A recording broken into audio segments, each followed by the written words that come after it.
What really happened with your host, Mike Rivero. You're listening to the Republic Broadcasting Network, where you'll find out what the Fukushima's going on. And aloha, America. Welcome to our show today. It's Monday, May 21st, 2018, start of a brand new week of utter insanity coming out of Washington, D.C. and other places around the world here. Our phone lines are open, 800-313-9443. Mike is in the control room, ready to answer the phone, put you on the air with your comments and questions. So let's get right on into it. The global outrage over what Israel did a week ago in the Gaza Strip is continuing unabated. It is a public relations nightmare for Israel, and the way they're trying to handle it basically shows how arrogant they are, how insincere they are, how remorseless they are, and really does raise the bar for chutzpah. Apparently, 3 Gazans have died of wounds sustained during the May 14th clashes, bringing the total death toll up to 114. And the Palestinian side is accusing the Israeli army of using ammunition that is internationally forbidden. And they were. They were using these expanding bullets that basically fold open on impact to maximize the amount of damage and death. So the rallies in Gaza and also in the West Bank started on March 13th. They're demanding the world's recognition of the Palestinians' right of return, guaranteed by the United Nations, and the lifting of an 11-year blockade on the Gaza Strip by Israel. So, Israel Public Secretary Minister Gilad Erdan basically came on, and this is what I mean by a really bad response to the PR crisis, said that there's no difference between killing the Palestinians in Gaza and killing Nazis in World War II. Yeah, there's a real big difference. The Palestinians are caged up. They don't have weapons other than rocks and slingshots. And the Israelis were in fortified positions 100 meters away with U.S.-made sniper rifles and illegal ammunition. It is a little bit different. But anytime Israel gets into a public relations mess, what do? They bring back the Nazis. They bring back the Holocaust. They talk about Hitler this and Hitler that. And it's inevitable. And, you know, whatever it is that happened back in World War II, happened before the vast majority of us was even born. It is completely inapplicable to what is going on in Israel and Palestine today. Israel has overplayed that card way too much. And there's an article out of Middle East Monitor saying, Israel's premature celebration, Gazans have crossed the fear barrier. And I've actually talked about this once before.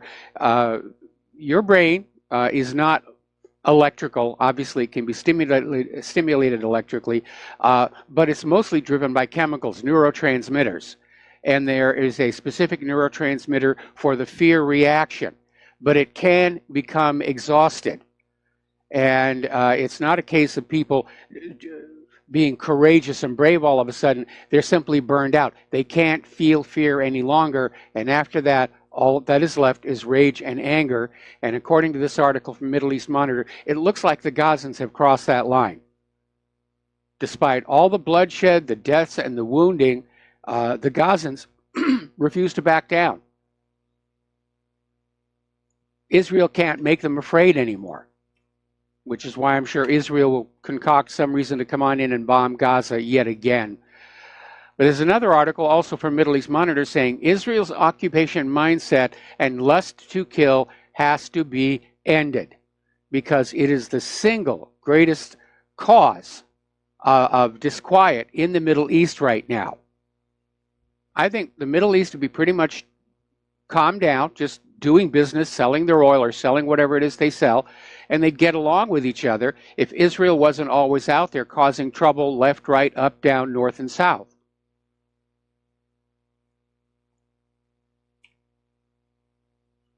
Now, a lot of people are talking about how the Gaza massacre exposes the Western hypocrisy on Russia's annexation of Crimea. because Trump's decision to relocate the American embassy to Jerusalem endorses Israeli claims to the whole of Jerusalem as the undivided capital of the Jewish state, even though it's been declared a shared international city by the United Nations. And then you have, on the other hand, the condemnation of Russia's annexation of Crimea, which didn't actually happen. The Crimean people voted to leave Ukraine following the US-backed coup d'etat that drove Yanukovych from power and put in President Chocolate Poroshenko. And then they voted to merge with the Russian republics, and that's what actually happened. And the U.S. denounced the move and refused to recognize it, expressing their concern for the territorial integrity of Ukraine, that it couldn't or shouldn't be violated. And yet down there in Israel, the territorial integrity of Palestine doesn't seem to be an issue. Neither does the territorial integrity of Syria, because there's a move now in Congress to officially recognize Israel's annexation of the Golan. And every time the United States displays more hypocrisy or another double standard, they undermine their own credibility in the eyes, not just of the American people, but the people of the world. All right, we're going to do a shout out to our on-air affiliates who are just now rejoining the network. Now, Kuwait came up with a draft resolution in partnership with the Palestinian Authority. They're headed to the United Nations Security Council this week, seeking the creation of an international force in the Gaza Strip to prevent further Israeli attacks on the area. It's an absolute slam dunk guarantee that Nikki Haley will veto it in the Security Council, at which point they will take the resolution to the General Assembly, where it'll pass overwhelmingly, like the previous one that called Israel's actions in the Gaza Strip wholly inappropriate. And unfortunately, while the General Assembly has no legal authority to do anything about it, it'll be a symbolic victory for the Palestinians and another slap in the face for Israel and Donald Trump. Now, there's a very alarming story coming out of IMMC.org, and it's basically saying that during this attack on the Palestinians, arms manufacturers use the opportunity to test out new technology to basically demonstrate their new products. That may even include those unfolding bullets. Now, Andrew Feinstein is the executive director of Corruption Watch Great Britain and author of The Shadow World Inside the Global Arms Trade. So this is a guy who knows about where the weapons are going, where they're coming from. And apparently some new things were being tested on the Palestinians. Now, apparently, over the weekend, Israeli police employed extreme violence in Haifa against Palestinian citizens of Israel demonstrating in support of the Gaza protesters. They just went on in and just whacked them up real good here. And basically, Avigdor Lieberman is out there inciting more violence against the Palestinian lawmakers. Palestinians who are in the government of Israel trying to support the rights of the Palestinians. And Lieberman is saying they shouldn't be criticizing the police for what happened in Haifa. And Lieberman has previously called for the beheading of Palestinian citizens of Israel who he accuses of being disloyal to the self-described Jewish state. So this guy's got a real Henry VIII mentality going for him here. Now, the good news is a large humanitarian aid convoy from Egypt has reached the Gaza Strip. They're apparently going to open one of the border crossings and let people go back and forth. And even though Egypt has been working with Israel to keep Gaza contained, I guess what happened a week ago was even too much for President Abdel Fattah el-Sisi to stand idly by. So they send in a bunch of material to try and ease some of the suffering there.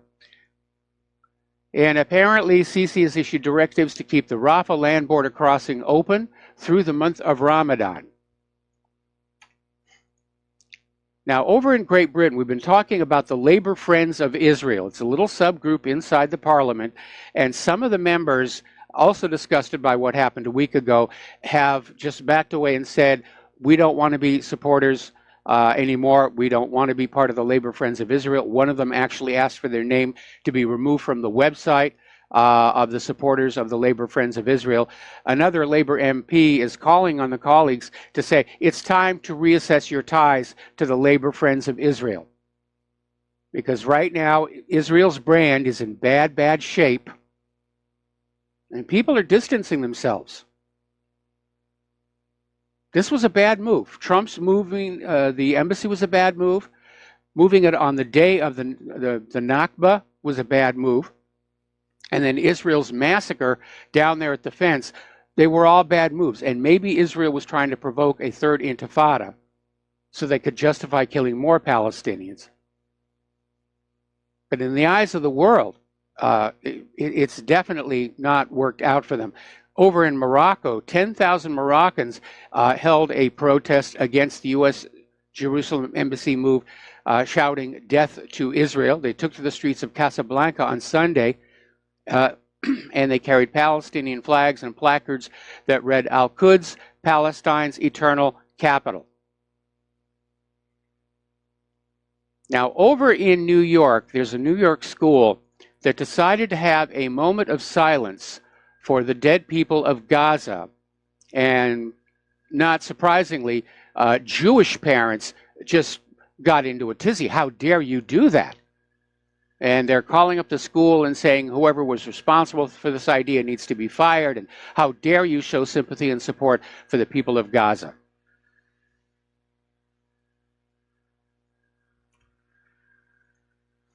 Now, over in Turkey, Erdogan is out there with the rhetoric again saying Israeli actions would put Nazis to shame. And he's basically talking, he's joining the call for some kind of international force to be deployed to protect Palestinians in Gaza from Israeli attacks. And he's urging the United Nations to investigate the killings on the Strip's borders. Well, the Security Council resolution to conduct an investigation was vetoed by Nikki Haley, but the United Nations Human Rights Council, which is not subject to a U.S. veto, is going ahead with one right now. Erdogan went on to say children of those being subjected to torture in concentration camps are now attacking Palestinians with methods that would put Nazis to shame.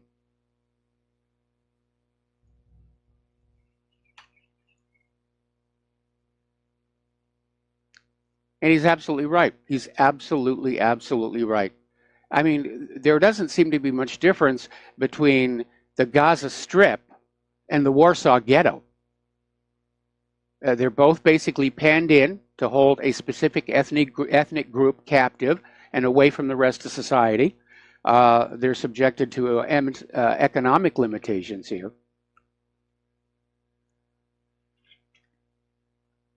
Story coming out of Middle East Monitor, again, how with the move of the embassy to Jerusalem, the United States has lost its role as a mediator in the Middle East. Trump made it look very obvious that the United States stands with Israel. So the United States cannot go on into the Middle East and act as a mediator between Israel and anybody else because they know that the United States is no longer impartial or objective, if they ever actually were. But they've definitely lost it now. Another story coming from Al Jazeera, memo to Israel, Lebanon is not Hezbollah, Gaza is not Hamas. And they're responding to Israel's latest public relations move to say that everybody in Lebanon is a Hezbollah terrorist and everybody in Gaza is a Hamas terrorist, and that's why it's okay to shoot them. But Hezbollah is a small group. They don't represent the entire population of Lebanon. Lebanon has a civil government. Hamas happens to be, by default, the civil government of the Gaza Strip, and they're trying to function like one, but not everybody works for Hamas. But Israel's trying to blur the lines there to create a sense of otherness, where those are the other and they're bad, therefore it's okay to kill them.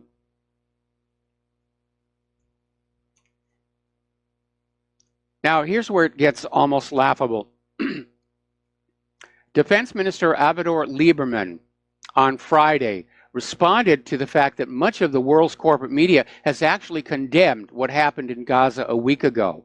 And he's basically blaming it on Muslim advertising revenue.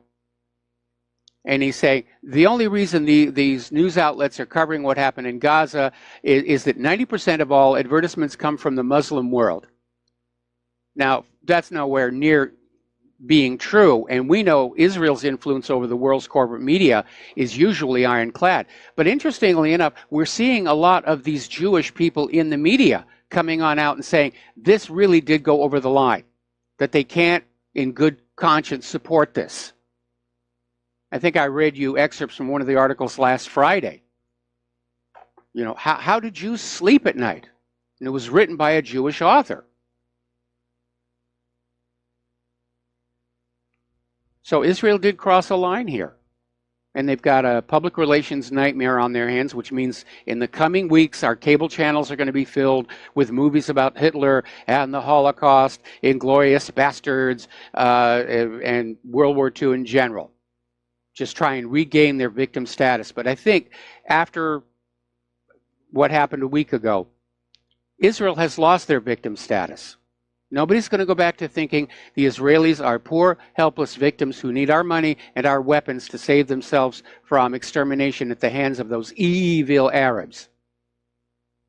I think what happened last Monday was Israel's equivalent of the Amritsar massacre in India, which signaled the beginning of the end of British colonial rule.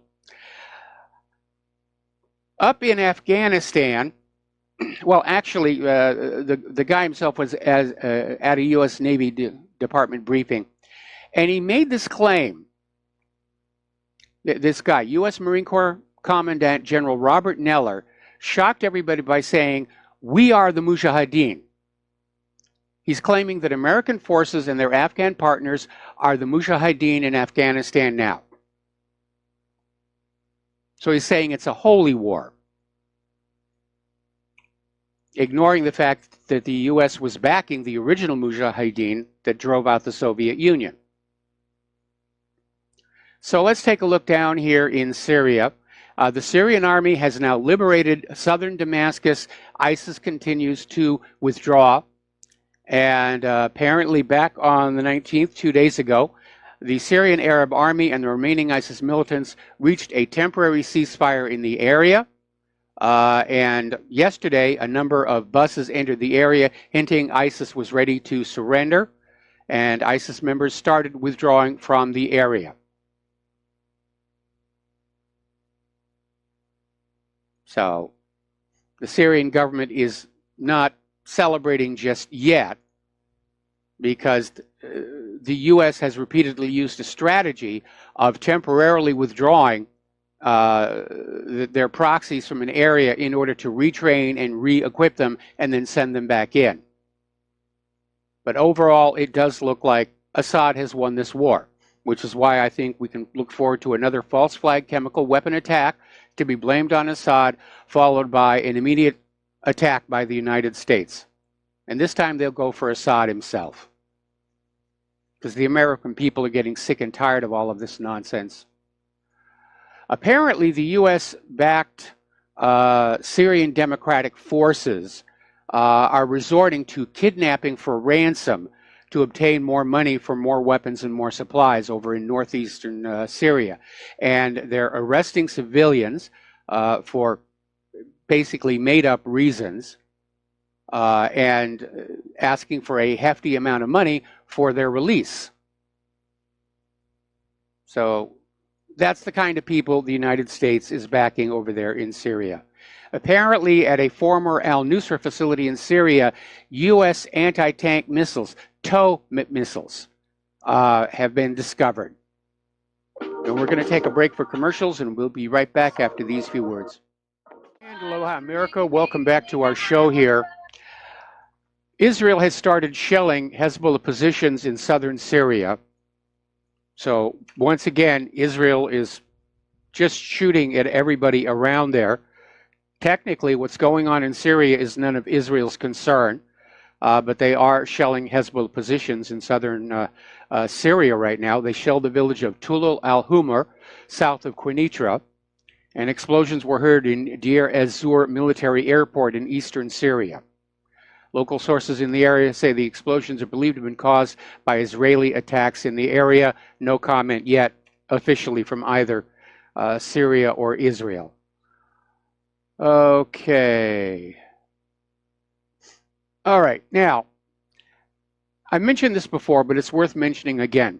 Florida Representative Ron DeSantis is out there pushing a measure in the Congress for U.S. recognition of Israel's sovereignty in the Golan Heights. Now, Israel annexed the Golan all the way back in, I think it was 1981, but it was not recognized internationally and not even by the United States. But Israel wants to keep the Golan. They want all that oil and gas. They want Lebensraum, if you want. Grabbing the Golan is part of the Eretz Israel Grand Plan. They want the Israel described in the Torah, from the Nile to the Euphrates. So DeSantis is definitely on board with that. I hope the measure fails. It's only going to inflame the region that much more. More and more people in Saudi Arabia are asking, have you seen Mohammed bin Salman?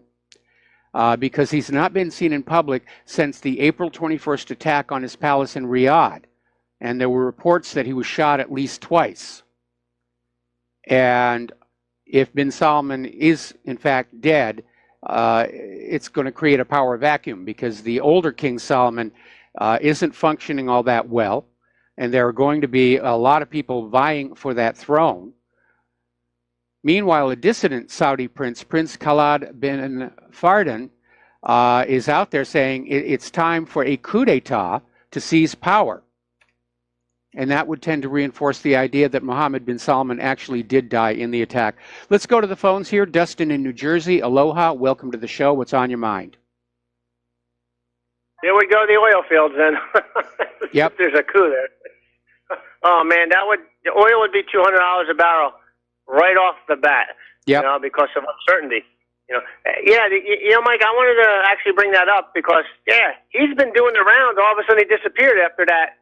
Maybe a coup, maybe not, but haven't seen him since, right? Nope, nobody has. And hey, Mike, I was scared for you on Friday. Did you hear those reports about, was it the geothermal plant? Is that in, how do you say that, Hilo? It's south of Philo. It's closer to Puna. And somebody is trying to fan up an unwarranted hysteria because this geothermal plant used pentane as a heat transfer fluid. It would go basically down in the ground, come on back up. It's heated.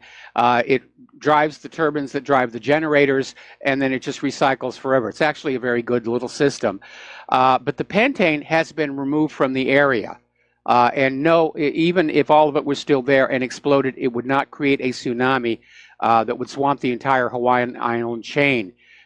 What would swamp the entire Hawaiian island chain is if a big chunk of the south flank of Kilauea broke off and fell into the ocean. And geologists, oceanographers have discovered evidence. This has happened many times in the past, at least 70 identified incidents stretching back millions of years.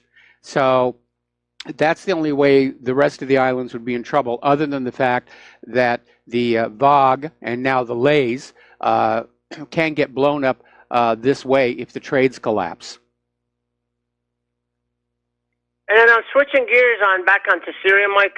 Did you hear the report of the Latakia coming under drone attack just like not too long ago, half an hour? No, I must have missed that one. That's in Haiyan. Was that Latakia province, I guess? Yes. They think they shot some of them down, so I don't know if it's over yet, but it might still be going on, where the terrorists, so-called, terrorists, that are flying in drones with explosives on them, which is amazing how they can manage to do that with these little drones, putting explosives on them, without help. Well, the drones aren't so little. Anyway, listen, I'm going to put you on hold. Don't hang up. I'm going to come right back to you after these few words from our sponsors. right, I still got another minute here. I got to change that clock. Yeah, but if you heard just a little while ago, I was reporting on this story where Israel is shelling Hezbollah positions in South Syria, and explosions are being reported in Deir ez-Zor. This might be another attack underway, and I wouldn't assume that terrorists are using these drones because we know that Israel likes the drones, and they've got a lot of them. All right, now we're going to go to commercial break here, and we'll be right back with Dustin after these words from our sponsors. And welcome back to our show here. We're on the line here with Dustin, and I'm sorry for the on-air cough. I forgot to take my local volume down here for the commercial break. So, Dustin, where were we when we went to the commercials?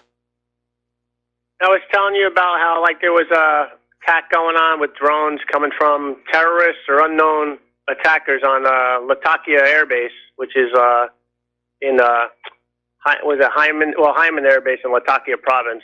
Mm-hmm. And I don't know if it's still going on, but Mike, this is going to go on for a while. I mean, they like you said, they just cleared out Damascus and stuff, so there's still pockets. So it's going to take, it's still going to take a while, but they're running out of resources. That's so clear to see. They got to eat, they need ammo. That's why they found the TOW missiles without a TOW. Either they took off with the TOW unit itself, or it never showed up, which means they're having a hard time getting other things. Yeah, but we know that the United States is airlifting supplies to them. That's why they have all this American and British equipment. Of course, again, we're hearing these stories about how some of these so-called rebels are now resorting to kidnapping and holding for ransom to get more money. Part of the problem is they were stealing Syria's oil and selling that off through Turkey as well to get more money for the war. And Mike, I wanted to talk about, you heard of the Corbett report, James Corbett? Oh, yes, I've had him on the show. You got to get him on, Mike. People got to watch this. You've been talking about it, how the United States, Britain, France, Israel, so they use these, the NGOs like USAID and all. You got to watch the video. It's new. It's the newest one. And Mike, what's sad? We're always saying, they send in these aid groups to help people, and just at the front to start a revolution and to overthrow the government, to put a puppet in. But Mike, isn't it amazing how you see in Syria they cleared out all these areas? Where's the aid now? You don't see it at all coming in from the West, do you? No, you don't. Now that tells you all you need to know, because like he said, it's a Trojan horse to bring in regime change or to steal the government or the wealth of the people. And like I said, where's the aid? The only people bringing aid in is Iran, Hezbollah, and Russia. Where's Britain's aid? Where's France and the United States, Israel, and Saudi Arabia's aid to help the people? They're not helping the people. France, it is a joke. France and Great Britain, along with the United States, are spending their money to build more bases inside Syria, and there is a very clear line being formed by all of these bases. So the agenda still appears to be to break Syria up into at least two parts. They're going to whack off the Golan and give that to Israel. They're going to whack off another part and give that to the Kurds. And they're going to leave Bashar al-Assad with the desert. It's just sad, though, like how we could have chosen the right path, and we all chose the wrong path. This country is finished. Our government has created this mess, and took the path down the drain, Mike, at this point. I mean, what a joke. They have created a mess. They have created a mess, and the rest of us have to live with it. Anyway, Dustin, I'm going to let you go because I got a lot of news I got to cover here today. So thank you very much for the phone call. Now, apparently, U.S.-backed militias up in Manbij in northern Syria have put down a popular uprising.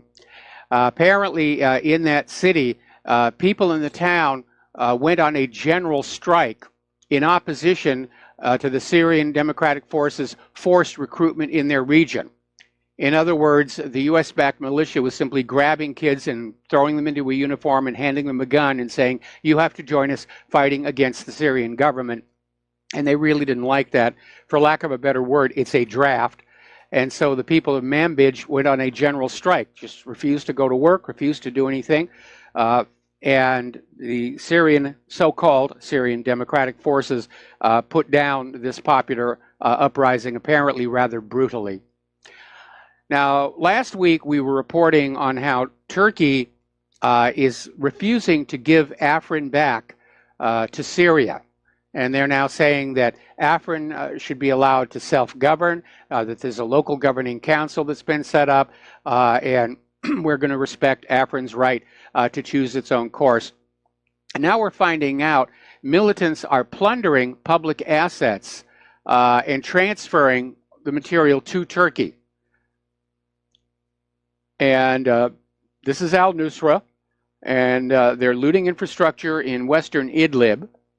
They're literally plundering railway lines and power cables for the steel and the copper. And the railway was a very important communication link between Al-Rouj Plan and Idlib city, and saying that people are very angry, especially in Idlib, that the rail line has now been cut.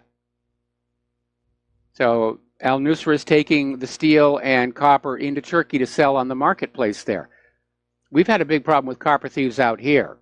There's a lot of metal up there, and when copper prices were up, power lines were being cut down and just taken. There's this antique World War II VLF radio that's over in Haiku Valley. It was used on a location for Lost. And the coil forms for the transmitter are still in that building, and it's an amazing thing to see. And I'm sorry that the Hawaiian Homelands Association is not, they don't consider the building important because they want to restore the heiaus and temples and things like that. But for anybody who loves old radio, the building was amazing when we used it as a location. It's deteriorated further since. But even when we were there, the coil forms were completely empty because the copper wire that had wrapped around them had all been stolen. So it is a way of raising money. Illegally, but it is. The AUMF 2018 bill would replace the 2001 and 2002 versions. This is an absolute giveaway of war authority to the president. And it looks like this one will not have a sunset date in it. Congress, claiming that they're overburdened, is abandoning their constitutional duty to decide when and where this country goes to war. And the Pentagon is saying, oh, it's just too much bother to go to Congress and get an approval for each one of these. I mean, look how many wars we're in. Can you imagine if we had to go to Congress for every single one of these? What a fantastic waste of time. And of course, Congress doesn't want to be seen voting for more war because we're coming up on a midterm election, and they know that voting in favor of war is now an election loser. So in order to protect their re-election chances or their election chances, they just abandoned the Constitution. They abandoned that part of the Constitution that says only Congress can declare war, and they've handed a carte blanche to Donald Trump and his successors to just start a war wherever they feel like. Now that sounds suspiciously to me like a dictatorship handed to the White House on a silver platter. Over in South Korea, remember we were talking about how the continuing military drills between South Korea and the U.S. and the U.S. flying of nuclear-capable B-52 bombers along the coastline of North Korea had really thrown a monkey wrench into the possibility of peace talks. And somehow or other, Moon Jae-in got snookered into going along with this. Well, he's figured out he's been had. And he's brought pressure on the United States and says the joint training exercise is canceled. We're not going to do it anymore. We're trying to steady this situation down. And the U.S. has also canceled the nuclear drills to try and get the peace talks going, except there's another fly in the ointment. Trump is now considering simply dropping out of the planned North Korea summit. And the article says Trump is consulting with his allies on whether or not going forward is a good idea. Well, I'll tell you right now, being seen as not going forward is going to look bad. It's bad optics right there. Interesting article out of strategicculture.org, Trump the Schlump. Iran nuclear deal is bad, North Korean nuclear deal is good. And they're, again, illustrating how the U.S. government applies different standards to different people, or different nations, rather. And it's hard to understand if there is any kind of a cohesive foreign policy at all, or it's simply answering the phone from Netanyahu and following his orders. Now, the United States has laid out 12 demands for a new nuclear deal with Iran. And I don't think Iran is going to go for this. Some of the demands are outrageous. I mean, it starts with a complete shutdown of all uranium centrifuges, that Iran purchase fuel for their nuclear reactors from other countries. But then it goes on to more and more things about the long-range ballistic missiles and how Iran must seek any support for military activity anywhere in the Middle East. In other words, they want Iran to abandon Syria. And I don't think Iran is going to go for that. And at this point, Iran doesn't need to, because the European Union, Russia, and China are in talks with Iran over their new nuclear deal.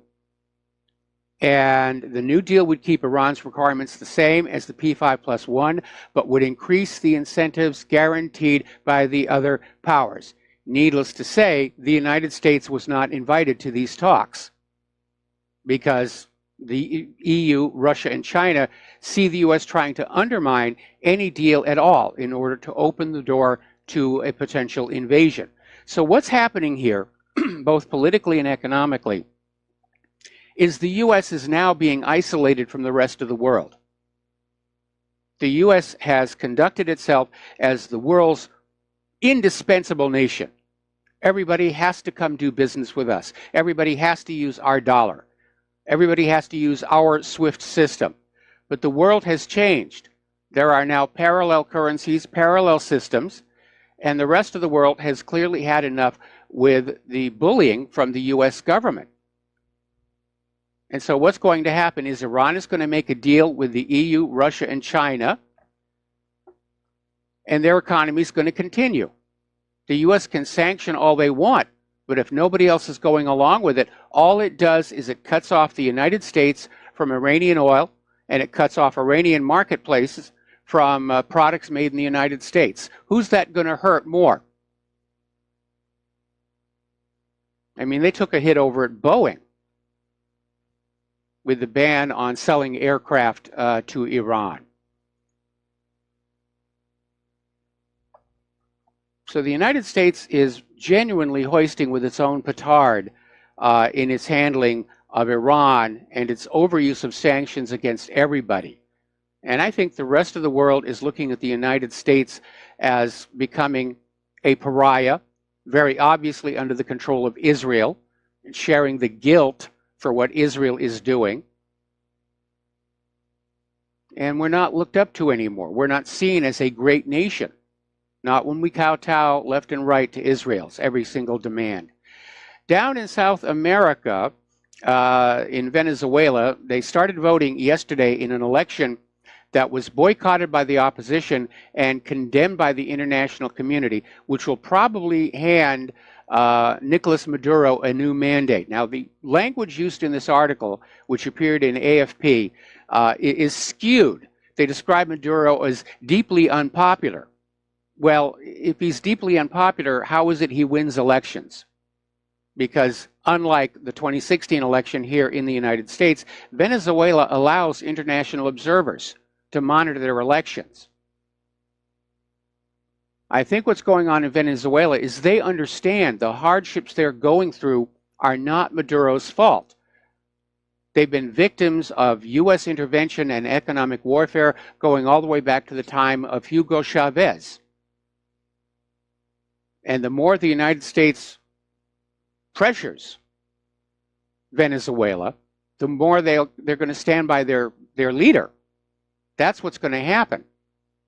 Now, the U.S. has already announced they will not recognize the Venezuela election result, and they're already out there saying their goal is to target corrupt regime officials and not the people of Venezuela. We don't want to damage the country in a way that makes it difficult to repair after democracy is restored. That is a code phrase for we're going in to invade and overthrow the government and install an obedient puppet ruler. That's what that is code for. Story coming out of Information Clearinghouse. Sources in Russian law enforcement apparently relying on data from closed communication channels with the defense ministries of China, Pakistan, and Afghanistan say that there is now an operation basically to prepare a large-scale hybrid offensive against Russia through Tajikistan and Uzbekistan. And this planning phase is in the final phase. All they need is an excuse here.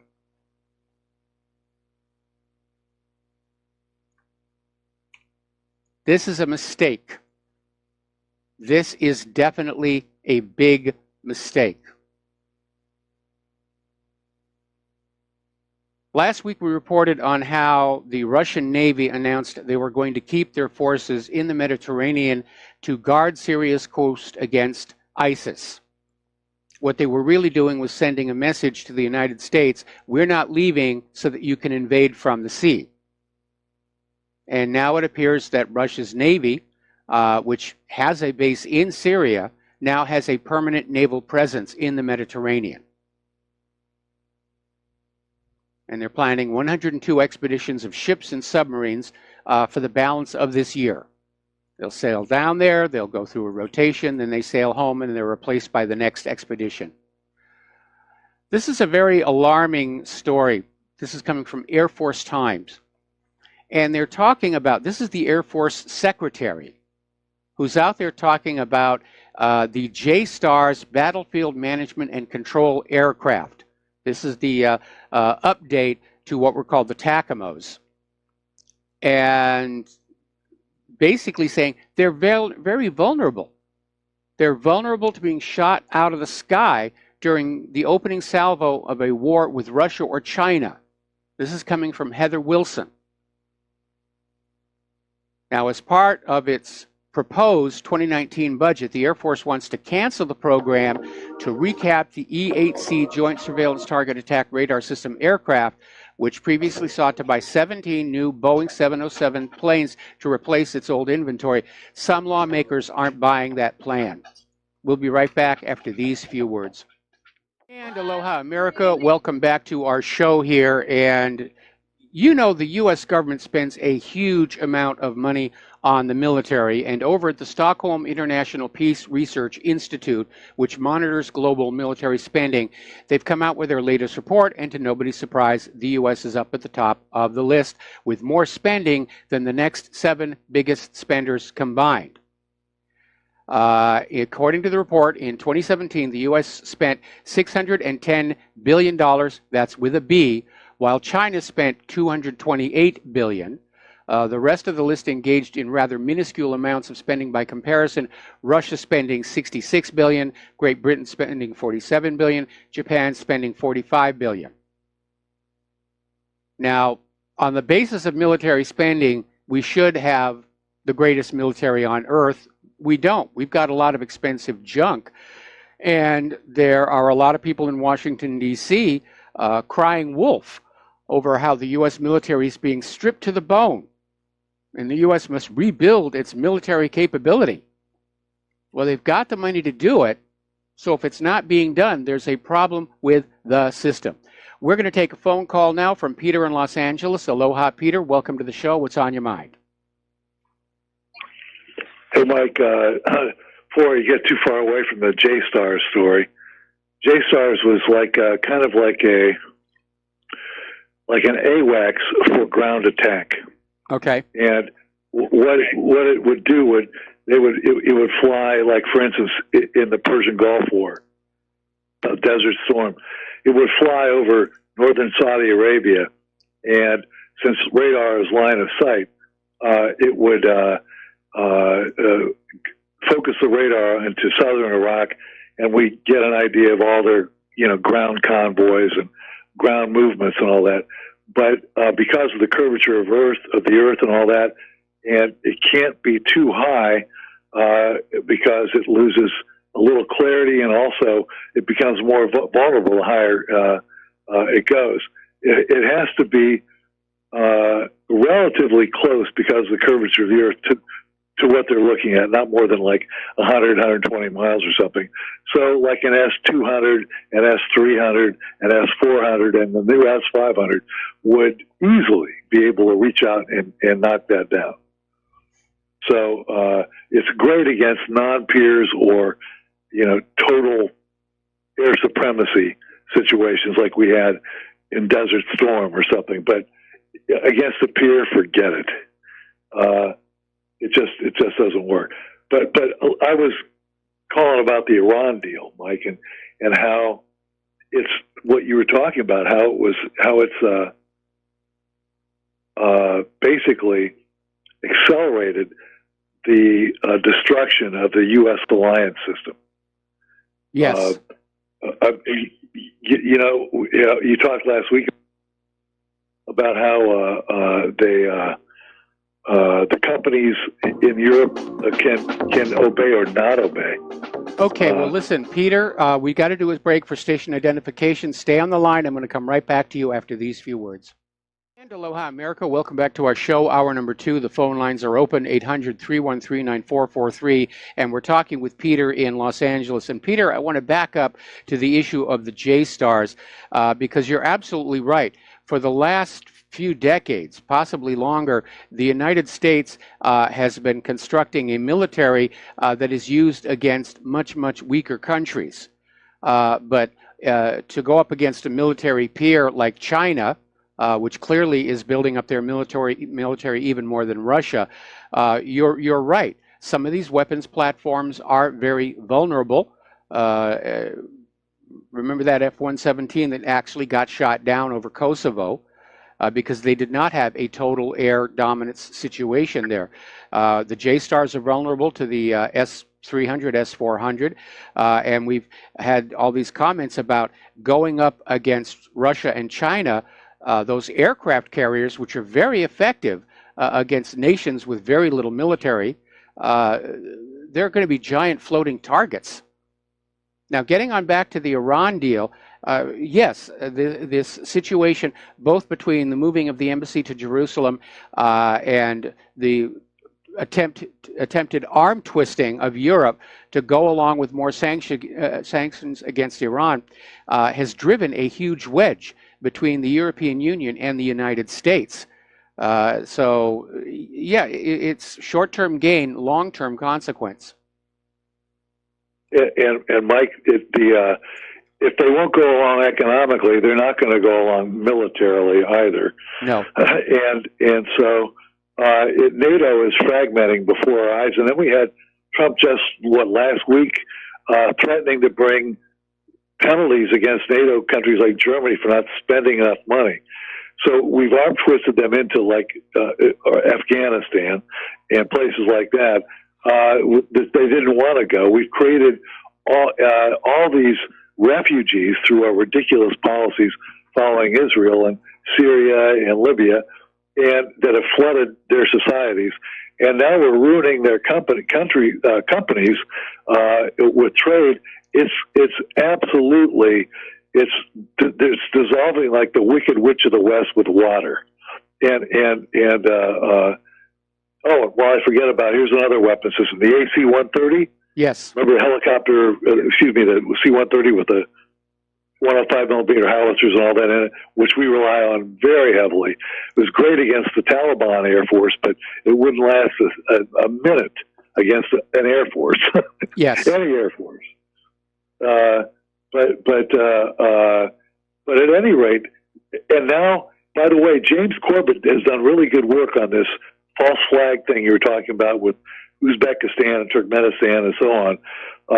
That Gladio, which had been pretty much Operation Gladio, which had been at work in Western Europe and kind of stopped in the early 90s when it was found out about, but has continued unabated in Central Asia.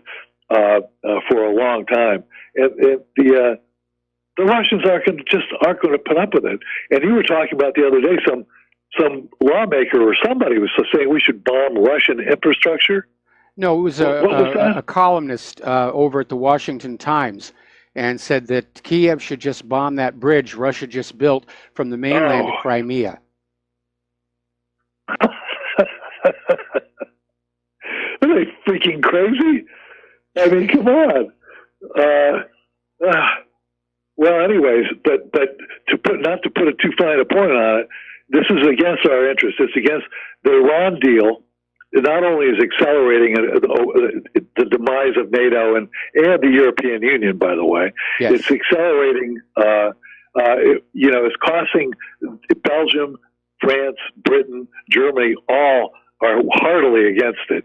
So are our adversaries, who we should take every chance to reach a good accommodation with, and resist every opportunity, every impulse we have to confront them. But here, even Britain and Russia and China were for that Iran deal. 300, most of the American citizens polled were for it, and yet and it cost hundreds of thousands of jobs with Lockheed and Boeing, just to name one company, on canceled contracts, and yet we did it for Israel and its lobby that owns us. Yes, completely against our every interest that the United States has. You're absolutely correct. Yeah, you're absolutely correct.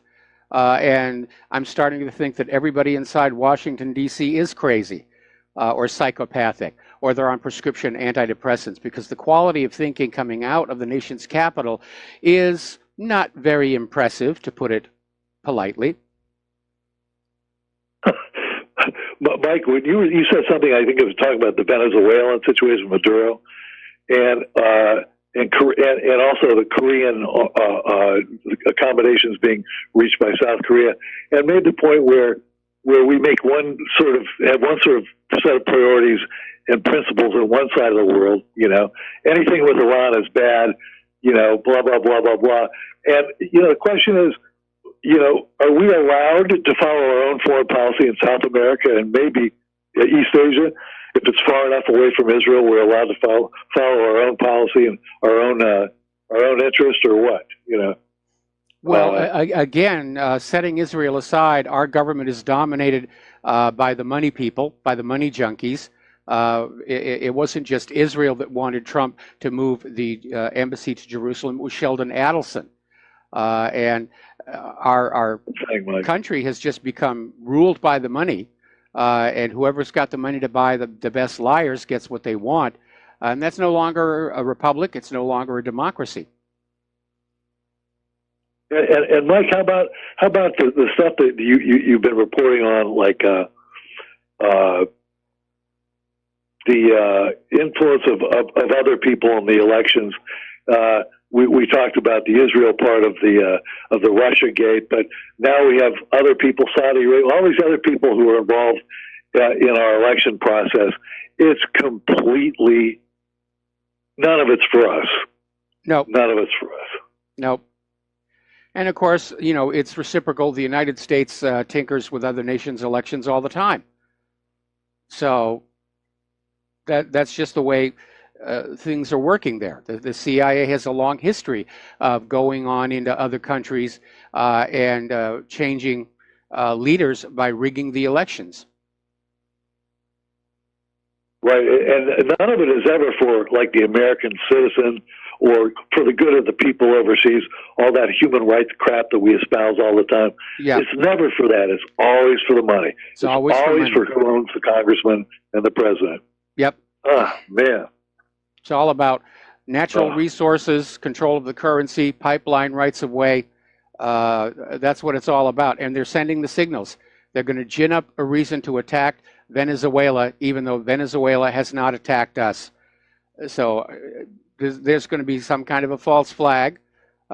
Somebody that's dressed like a Venezuelan is going to come and throw a cream pie in Trump's face or something. How do you dress like a Venezuelan? I have no idea. I've never been to Venezuela. I wouldn't know.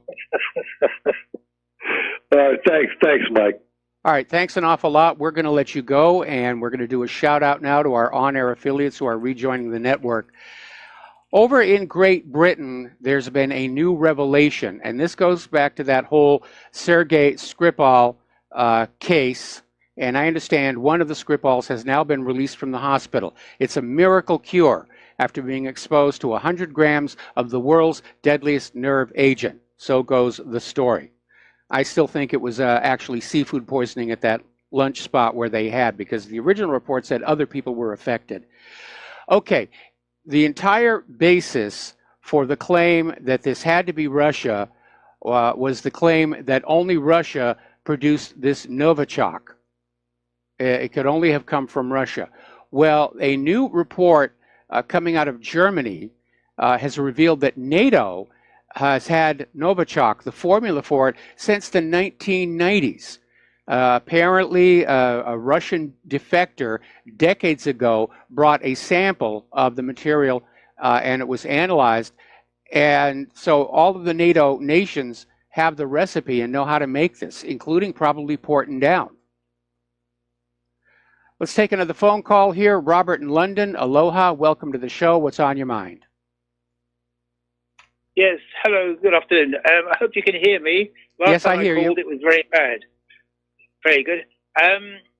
Yeah, I'd like to make a comment on Donald Trump's comments, if possible. Okay. You repeated his comment. That Britain should buy a lot more F-35s. And, just get the wallet out and buy more aeroplanes. And also it was reported on the local news that Donald Trump had made a comment that people the National Health Service, which is free to local people, if you use free health service, you are a freeloader and shouldn't be allowed, etc. In other words, he wants to bring American-style health service to Britain, etc., to make money, of course. Yes, of course. My question to you, a very cynical question to you, is how should I salute Donald Trump? Should it be 2 fingers or a middle finger? That's my question. I think the answer is glaringly obvious. What Trump was talking about, the National Health Service, he's demanding that they pay more for American prescription medication. Apparently they get a discount because they buy in bulk. But Trump is saying Britain needs to pay more for these pharmaceuticals so that it can work on lowering pharmaceutical prices for the American people, which sounds really good, but I don't think the American people are going to see a lowering of prices. There are actually low-cost pharmaceuticals out there, but the contracts that pharmacies have with the big pharmaceutical corporations literally have a gag rule in there. The pharmacists are not allowed to steer you toward a lower cost alternative. If you ask for generic for those medications whose patents have expired, you can get that. But otherwise, you're expected to pay tourist rates for your medication, and now they want Great Britain to do the same. Now, Great Britain's economy is not doing all that well. None of the economies around the world are doing all that well right now. And Britain's decision to pull back on the number of F-35s that they were buying is based on 2 factors. 1, the price has gone up, the expected price has gone up. 2, they don't really work all that well. In fact, none of the F-35s currently flying are actually combat ready. They're still waiting for necessary systems to be developed and shipped and installed. So they're using them to train F-35 squadrons right now, but that's all they can be used for. Okay, well, thank you very much. You're welcome. Thank you very much. Let you go. Thanks very much. All right. Bye. Thank you for the phone call. We're going to let you go. So let's turn to the domestic politics because there's a lot going on here. The FBI spy inside the Trump campaign has been identified. He's Stephen Halper. Apparently, he works as a college professor, but he's got deep ties to both the FBI and CIA. He was apparently caught up in he was part of a spy operation during the Reagan years to spy on Jimmy Carter. So it looks like this kind of stuff has been going on for a very, very long time. The latest news is that Stephen Halper was still spying on Trump well into 2017. Now, a lot of people are saying this one guy's been identified, but there are indications that there may have been more than one spy inside the Trump campaign. Halper apparently was paid over $1 million by the Obama administration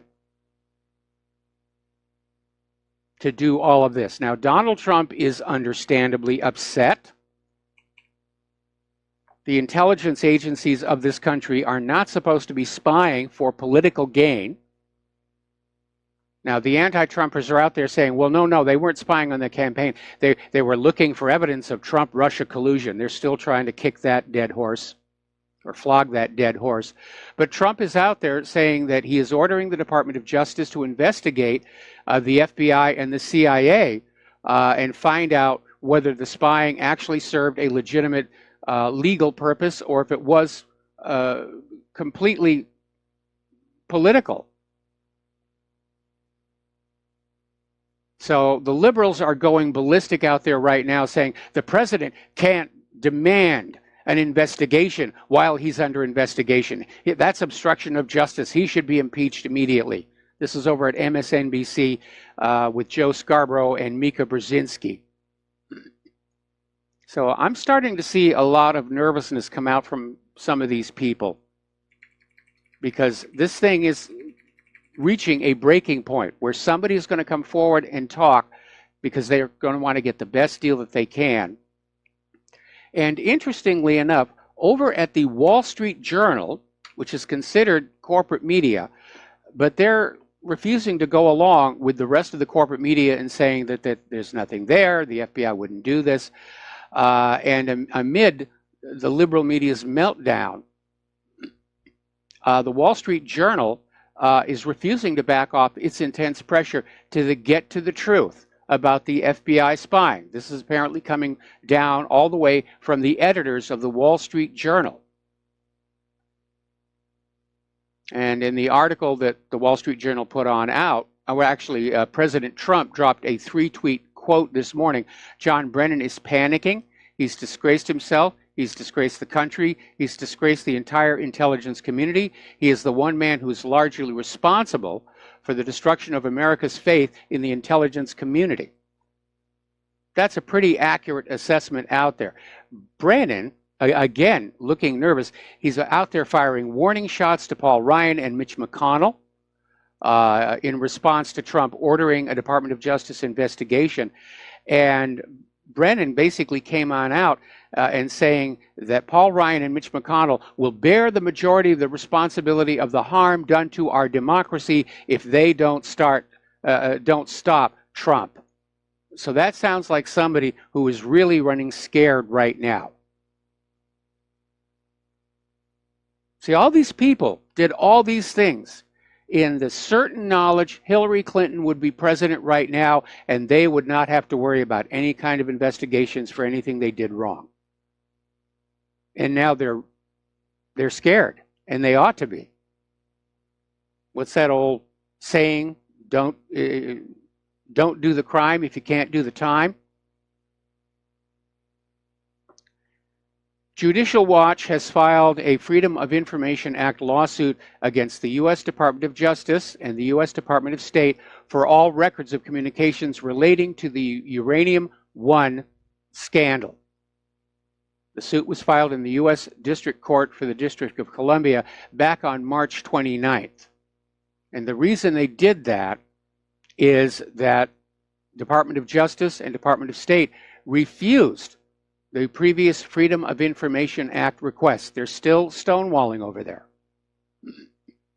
So Judicial Watch wants all the records regarding the company Uranium One and all records of communication sent to and from officials in the offices of the Attorney General and Deputy Attorney General, Office of the Legal Counsel, and the National Security Division. and they want the communications from Hillary Clinton while she was serving as Secretary of State. That may be a little bit more difficult because she was using her private email system in order to evade the preservation of records as required by public records laws. Apparently, new details have been revealed in the shooting of the lobbyist investigating the murder of Seth Rich. Now, after Seth Rich was murdered in 2016, conservative lobbyist Jack Berkman basically paid for a private investigator to try and find the killer. Then in March, Berkman himself became the victim of a mysterious shooting and was hit by an SUV in a parking garage where he was picking up documents from someone he thought was an FBI whistleblower. More about this when we come back from these words from our sponsors. Aloha America, welcome back to our show. We're talking about how in the aftermath of the murder of Democratic National Committee staffer Seth Rich in 2016, conservative lobbyist Jack Berkman hired a private investigator to try and find the killer. Then in March, Berkman was the victim of a mysterious shooting and was hit by an SUV in a parking garage where he was picking up these documents from someone he thought was an FBI whistleblower. Well, apparently the investigation is still going on, and using fingerprints, detectives tracked down the suspect. And it turned out to be Kevin Doherty, a man who had actually worked for Berkman on the Seth Rich case, was probably actually spying on him to see what he was getting. And ABC News obtained a copy of a search warrant that shows Doherty bought a rifle and then rented a black Lincoln Navigator on the morning of the shooting and returned it in Boston the next day. So they're building up a case against him, and maybe he'll flip. Or maybe he won't. He knows what happened to Seth Rich. Another person who's gone missing is Joseph Mifsud. This is a university professor and foreign policy expert. He reportedly supposedly acted as a conduit between the Trump campaign staff and the Russian government during the 2016 election, except that that's now been disproved. But this professor allegedly told an advisor for Donald Trump's campaign that Russia had compromising information on Hillary Clinton. Now he's vanished. He's gone off the grid. He can't be found. His fiancée has not been able to reach him. So I would say get a shovel and start digging in Fort Marcy Park. The wet work is still going on. Let's take a phone call from Dennis in Indiana. Aloha, Dennis. Welcome to the show. What's on your mind? Oh, hello, Mike. I'm just wondering, is Planned Parenthood an agency that the taxpayers fund? Is it an agency of the government, or is it just considered a private organization? They're a private organization, but they do get U.S. taxpayer funding.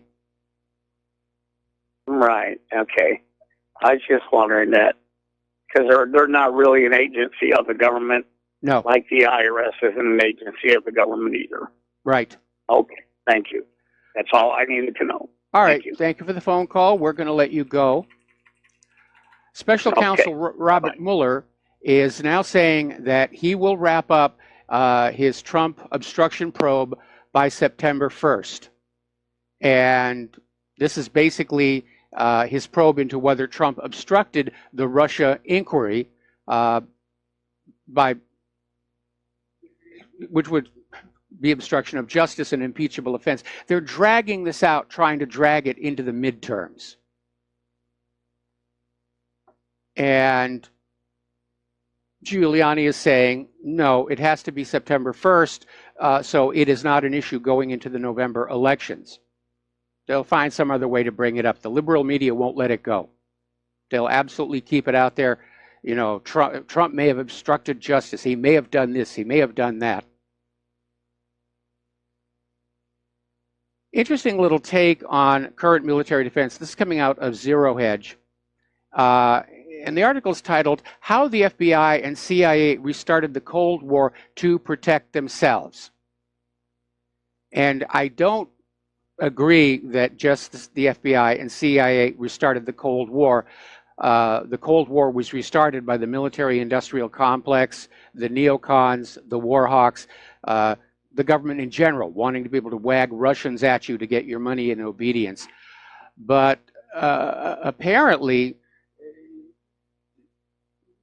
the hope was that we'd be so caught up in following the Cold War that we would stop paying attention to the scandals around the FBI and the CIA.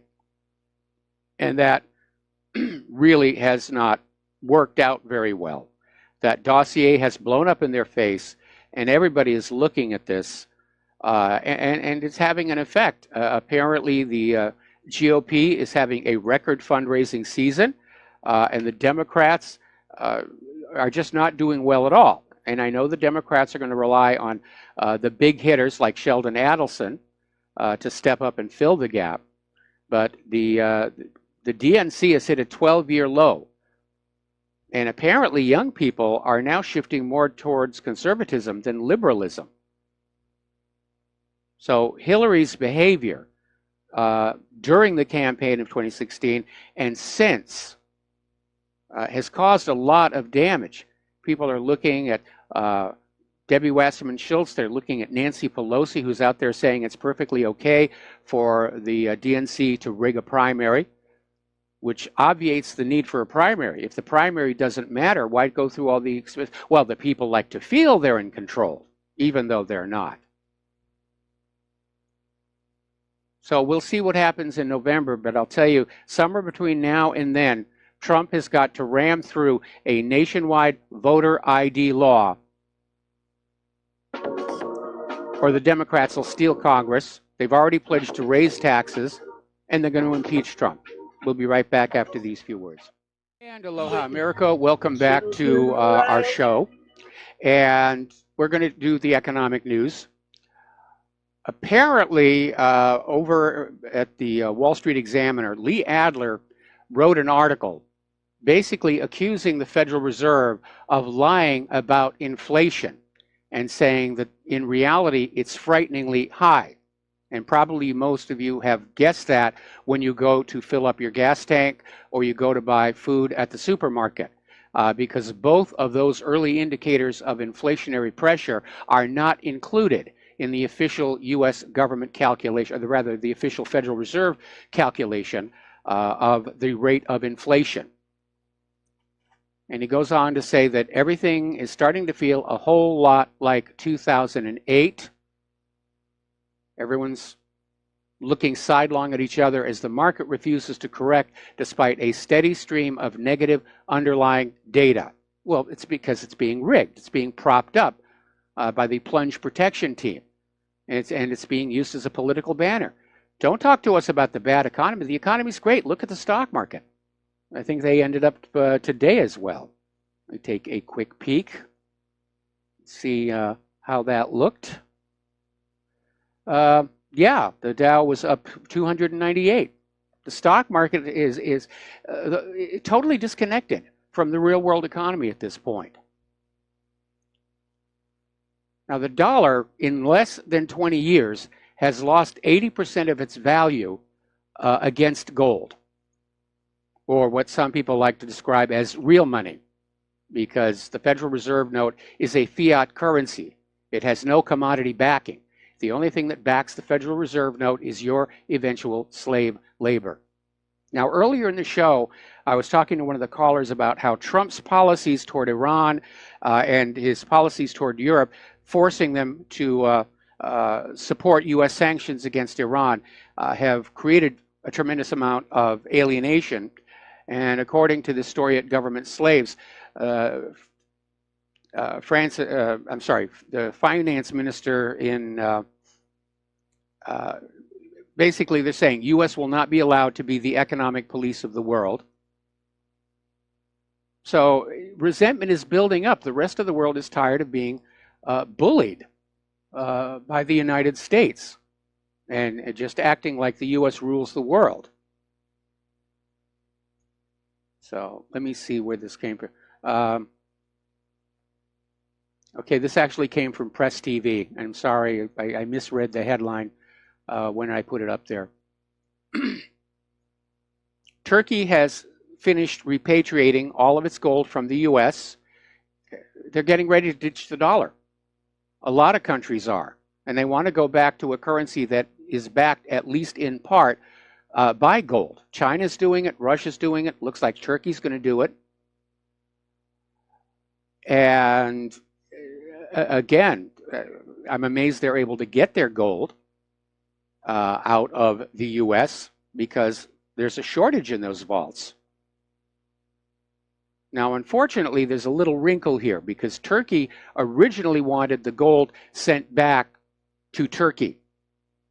And instead, Turkey repatriated the gold to the Bank of International Settlements, which has a long record of rehypothecation misbehavior. I think Turkey made a very bad mistake, or maybe the U.S. said, we will only repatriate it to the Bank of International Settlements, which means it might not actually be there. Over in France, the Finance Minister Bruno Le Maire is saying that the European Union may compensate European companies hit by U.S. sanctions over Iran. So, and again, they're talking about retaliatory sanctions. This is going to break up the EU-U.S. alliance. Meanwhile, according to Mnuchin, sorry about that, rented lips, the trade war between the U.S. and China is now on hold. Apparently somebody realized that the U.S. economy does not have the resilience to withstand a trade war, which it doesn't because of all that debt. And we're not yet positioned to have domestic suppliers for a lot of those Chinese products. We have to stop spending all this money on war and start rebuilding our factories. Energy giant Total has now pulled out of the gas development project in Iran and basically confirmed it has not accepted any gas exploration commitments in the southern Pars field. Now, the other partner in this deal is PetroChina. And I would not be at all surprised if they simply come on in and grab the portion of the deal abandoned by Total. So once again, we're seeing how all this hostility toward Iran, the sanctions toward Iran, is literally starting to wall the United States and its allies away from an emerging global commerce.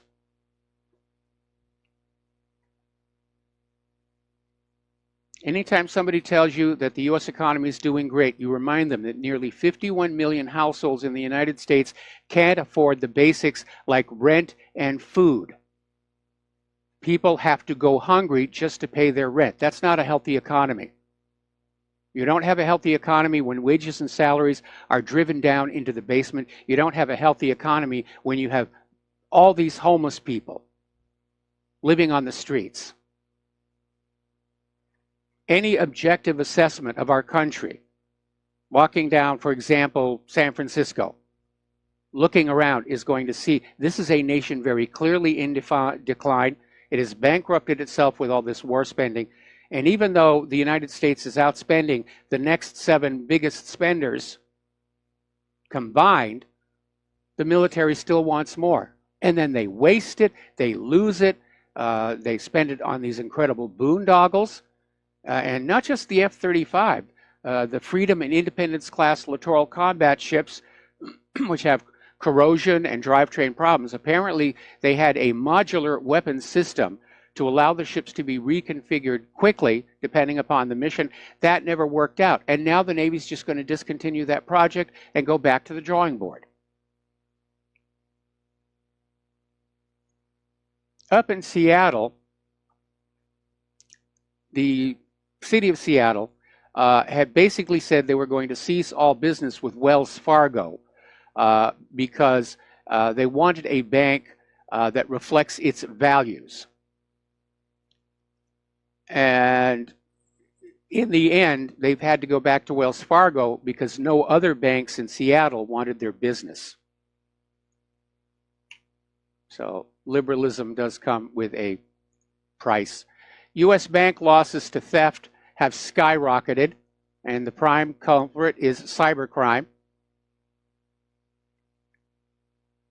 And I find it amazing that while the U.S. government will certainly go after anybody who hacks into government computer systems, that they're not really trying to mount a major project to find the cyber criminals.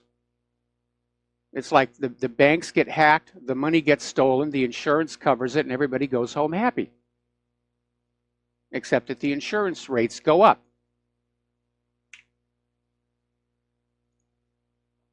76% of companies that went public in 2017 had negative earnings, the highest level since the peak of the dot-com era. It's not a good business climate in this country right now. Surprisingly, George Soros has come to the rescue of sinking Tesla. Soros Fund Management has invested $35 million in the convertible bonds of Tesla, which are due in March of next year. So Tesla is going to be with us at least a little while longer, and as much as I detest George Soros, I'm glad he did it because I do think electric cars are the way of the future. And I've never been in a Tesla, I've never driven one, but I've seen them close up. Some of the people here on the islands have them. We have these little special parking stalls for electric vehicles where you can recharge while you're shopping. Claire and I, when we had to replace our Honda, we did try and find a hybrid, if not an electric vehicle, but they were too new. We couldn't afford it. But I would have gone that direction. I would have definitely gone that direction. Down in Venezuela, apparently there was a Kellogg factory that had closed, gone out of business. The Venezuelan government has now confiscated it and decided they're going to make their own domestically produced breakfast products in the factory, and control of the factory has been turned over to the workers who used to work there. So yeah, if the building's not doing anything, I'm sure Kellogg's will protest. That's our property, how dare you? But there are a lot of hungry people there in Venezuela right now. Venezuela is in desperate straits right now. In fact, they're unable to pay their military, and as a result, they're having a huge desertion problem in the military. Venezuelan soldiers are deserting in droves. And right now, their monthly pay is worth only about $2 US. So he has, they're talking about this one soldier as an example. He has to moonlight at a tire shop. He's already put in for a discharge. Okay. Now, what is the Shanghai Cooperation Organization? And it is a major player in global geopolitics, strategic agreements, and global economics. The SCO is mostly about Russia and China coming together. And it's more than that. It's basically saying that whoever rules East Europe will rule the heartland. Whoever rules the heartland will rule the world, island. So it's not just an economic partnership. It's a shift in geopolitical power. The center of the world is moving east. There's no question about it. And that's another reason for the U.S. war on the world, to just conquer everybody, bring them all back into Bretton Woods. They want to take the world back to 1950. And the rest of the world is saying, no, they don't want to have it. Now, the Shanghai Cooperative Organization is another organization similar to BRICS. It's all about free trade. It's all about using their own currencies. And basically, it's all about getting out from under the hegemonic domination of the United States dollar. Article coming on out from, hang on, get this cursor here. Zero Hedge again. Brussels is now, they determine, rises in revolt against Washington, a turning point in U.S.-European relations. And again, this goes back to the issue that Trump's attempt to act like he's ruler of the world and ruler of Europe is causing a lot of friction. And pulling out of the Iran deal, throwing more sanctions on Iran, and then demanding Europe go along with it when Europe has already been damaged by existing sanctions against both Iran and Russia. And the European Union economy is under a strain, especially with potential loss of revenue from Great Britain. So this was not at all well thought out. And again, the image of the U.S. government that is going around the world right now is of a bully. Just do what I say.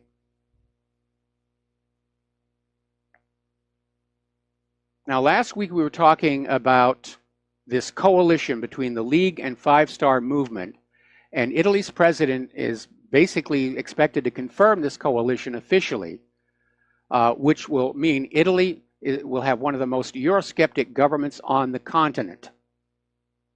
And Brussels is not happy about that. More and more of the nations in the European Union are kind of tired of Brussels. When the EU was started, everybody was told it was just about open borders, the Schengen Agreement, and free trade. We're now knowing that Brussels all along intended to exert this tyrannical control over Europe, leading to federalization. We had that story last week where documents came on out that the British government knew that's where they were heading and kept it away from the British people, in the hope that by the time they found out what was going on, it would be too late to do anything about it. They miscalculated on that one. Even though they now have a new Eurosceptic government, or maybe the new government would help, but there is still a major financial crisis looming in Italy. And if Italy goes down, the Eurozone is so fragile, other countries could get dragged down with it. Apparently, Italian bonds had the worst week since 2015. And there are banks in Italy that have like something like 14 to 15% of their loans are bad. So thank you, European Central Bank. You've done to Europe what the Federal Reserve did to the United States. Italy is forming the epicenter of the EU's fateful shift. This is an article and a headline, again, out of Zero Hedge, basically saying that with this very Euro-skeptic government now taking power in Italy, that they may become a focal point for other Eurosceptic nations in the EU to basically climb on board and say, yeah, it's time for all of this to be over. I hope we don't see a civil war within Europe, but at this point, everybody's gunning for war and just looking for a target. So Italy's new government is out there saying Italians come first, and they're already saying they're going to rip up the European Union rules. They're going to cut payments to Brussels. They're going to close their borders to refugees. And there obviously will be a confrontation between Brussels and Italy over this. But it's gone on too long, and the Europeans have really suffered at the hands of these New World Order policies. And they really want it to end. Okay, one of the other things that Italy's new coalition government is saying is they're going to drop the Russian sanctions. And they're out there encouraging the rest of the EU to do the same, because the EU has suffered greatly under the U.S. sanctions against Russia. We'll be right back after these few words. And aloha, America. Welcome back to the show. And we're going to take a phone call from Tim in Wyoming. Aloha, Tim. Welcome to the show. What's on your mind? Hi, Michael. Thanks for taking my call. I appreciate it. I wanted to mention a couple things. When you said about the European Central Bank having essentially destroyed Europe, and you likened it to what the Federal Reserve has done to our country. Now, we're still talking about a fiat system, a fiat currency system that Europe has as well as what we have. How can we wean ourselves away from that? I know that the countries who have, as you said, repatriated their gold from our supposed storehouses here in the United States have decided to walk that way. But how can we do that here? How can we start on our way towards a sound money system, an actual specie-based funding instead of funding money, rather? Yeah, well, the key issue, of course, is that the private central banks, instead of the government coining and issuing the money to buy what they need, then it circulates through commerce, and then it's taxed back at the same amount. Private central banks literally create money out of thin air, and then they loan it into circulation at interest. And that's what has driven both Europe and the United States into unpayable levels of debt. It's impossible to pay off all the debt. Once you're in the grip of a private central bank, you are their debt slaves. Unfortunately, in this country, because the Federal Reserve is basically enshrined in law, it's a legalized counterfeiting operation, we're going to have to wait for the system to collapse. And then as we're forming a new country, the American people need to get on out there and demand no more private central banking. Okay, how can we get ourselves towards the way of bringing other people to think the proper way? To think, well, I try to educate people every time I hand them a Federal Reserve note. I point out the operative word note on the piece of paper, or the worthless metal slugs that we also use as so-called money. Point it out to them that there's no value. There's only perceived value, which is the biggest psychological game that's ever been played on the country. Yes, on the people, and so I try to hold hands through the basic form of at least getting towards the way of thinking properly about what we should be doing in our country, and I'm not sure that most people are aware that we're basically using something that has nothing of value behind it. Well, the real problem is not that it has no value, it's that it's accruing interest while it's sitting in your pocket. And that interest gets paid back in higher prices for products, higher taxes. This was exactly the same debt slavery that King George III imposed on the colonies with his Currency Act. Right. And that was the primary reason we had the American Revolution. Now, I'm not advocating a new revolution because those things kill a lot of people to no point. But there are some very good videos on YouTube that point out why private central banks really are very bad for the nation and its people. They're good for themselves. Private central banking has made the owners of these banks the wealthiest people on earth. Right. Okay. All right. We got to take a break for station. We got to take a break for station identification, and we'll be right back. And aloha, America. Welcome back to our show. There's been another example of why the open border refugee policy in Europe wasn't really a good idea. This happened in Austria, and there was this 16-year-old Chechen Muslim has admitted to murdering a 7-year-old girl in Vienna, and his excuse was he was in a bad mood at the time.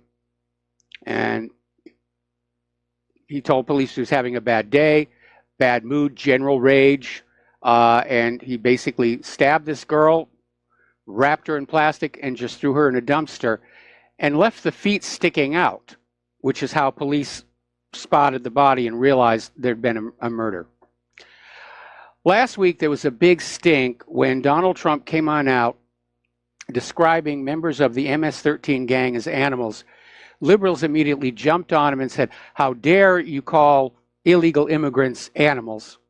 And Trump had to correct him and said, "No, I'm talking about the MS-13 gang. I wasn't describing all of the illegal immigrants." Pardon me.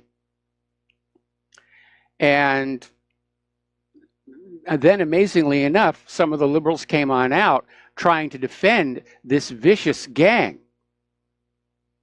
saying, you know, there's a spark of divinity in all of us, and just because they're in a gang is, you know, you shouldn't describe them as animals. Well, Trump is right. They are animals. They make the Crips and the Bloods look like choir boys by comparison. And here are just some of what they do. Over in Maryland, there was an MS-13 leader who ordered the beating of a 15-year-old girl with a baseball bat who had been forced into prostitution.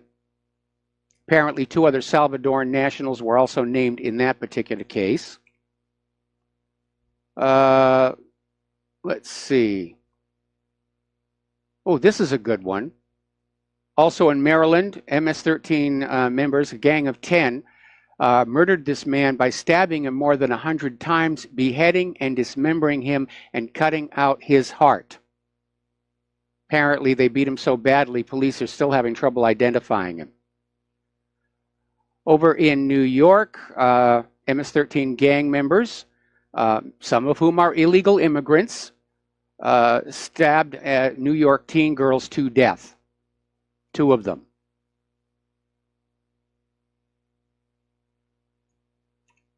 Five illegal aliens who were part of the MS-13 gang were charged in the brutal murder of a Maryland woman. What is it with Maryland? She was beaten to death and buried in June and found just last September. A female MS-13 gang member told her victim she would see you in hell before stabbing 15-year-old victim 13 times. 4 New York teens brutally beaten to death by an MS-13 gang. And the list goes on and on. But yes, the way they're behaving, I think it's perfectly within reason to say the MS-13 gang are animals when they behave like that. And to hear Nancy Pelosi get up there and try and defend them and say Trump was wrong to say this.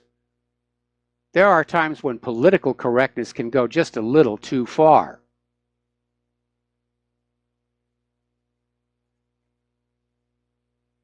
By the way, over in Chicago, in just the past week, over 50 people were shot on the streets of Chicago. The wave of violence seems to be endless and nothing's being done about it. Thank goodness the law-abiding people of Chicago have been totally disarmed. And I wish there was a global outcry over what's going on in Chicago that matches the outcry over what happened in Gaza. Now, a lot of people questioned the NRA's wisdom in naming former Iran-Contra figure Oliver North to be their new president. But he's already out there saying things people are agreeing with, including me. And he says, guns don't kill people, Ritalin kills people. And so North's official position as president of the NRA is saying these ADHD meds can turn boys into mass shooters. And I still want to know if last Friday's shooter was on these medications. Apparently he stole the guns from his father and yelled surprise when he walked into that art classroom and opened fire. Now, it's claimed that it's unknown whether he was on any prescription medication. Obviously, somebody knows. His doctor, his pharmacist, his parents probably. It's just not being reported. The kid was definitely showing the signs of depression early on, and what may have triggered the shooting was being rejected by a girl for a date. Now, when you're acting normally, you'll be unhappy about that. But when you go onto a violent shooting spree, to me, that says, yeah, pharmaceutically enhanced. We're going to do a shout out to our on-air affiliates who are just now rejoining our network.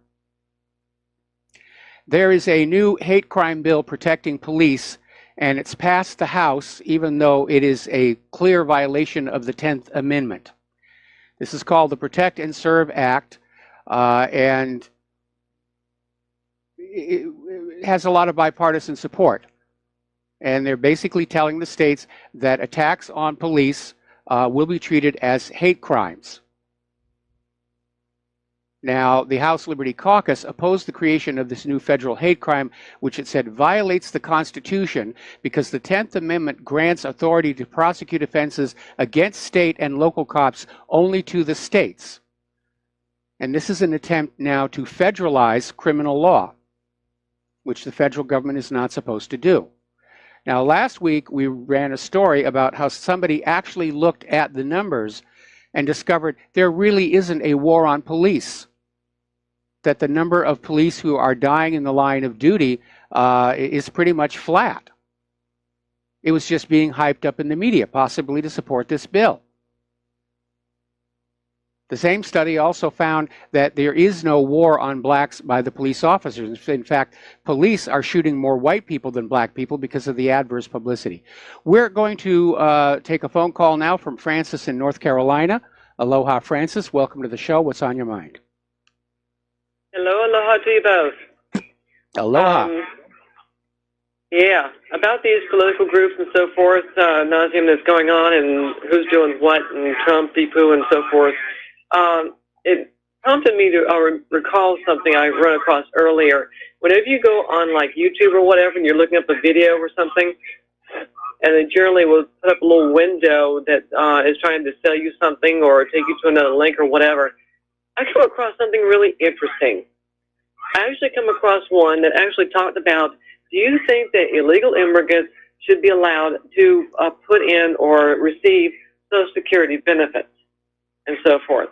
And the question is, it was such a broad, sweeping question, the way it was worded, it was like, okie dokie, how many ways can this be applied?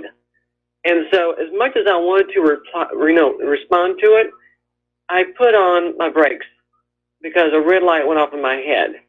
Reason being is that, one, yes, they probably have get some legitimate information from you, but that can either be used for a useful purpose, depending on who the group is that sponsored that, or it can be used against you, depending on how they want to, say, apply it in some way, shape, or form against you to bring harm to you as a result, because they view you as being biased this way or biased that way or whatever have you. And so I come to realize that that is something to be avoided when you get prompted with a question like that of something that actually affects everyday people or whatever, yes. For that matter. But from a, I guess they call it cyber point of view or whatever, you don't know where that stuff's coming from. You don't know who is prompting it or setting people up for that matter. I suspect it's a liberal organization. Because they're trying to just sell this idea that the illegal immigrants are just Americans like everybody else, and they should put into Social Security, which they don't because they're not paying taxes, because it's illegal to hire an illegal immigrant in this country. And you know, so this is definitely a liberal organization trying to basically get support for this idea. Well, I think you have a point there. However, I think it's a little bit more deeper than that. I think it's probably as you call it, a liberal organization or who knows what organization that's being used by one alphabet soup groups to do a little search and seizure or whatever have you of their own to see who stands where and how, whatever have you, so they can get an idea for their data mining and so forth. So I think it's a lot deeper than just a simple organization or whatever that's out to propagate whatever they want to. So that's just my sentiment about it or thought about it. Well, I imagine they're definitely trying to get data to see how much public support there is for this kind of an idea. But you're nailing it. Given the way that's phrased, I imagine that probably most conservatives might not click on the website at all. So I'm not sure how accurate the polling data is going to be. Well, that's true. But then again, who's to say how liberal or how conservative a person actually is out in today's society? There is such a grayscale measure of both terminology that who you would construe as being liberal may just be the complete opposite, and who you consider as being conservative can be just a total opposite. And who knows what's in between those two so-called areas of society.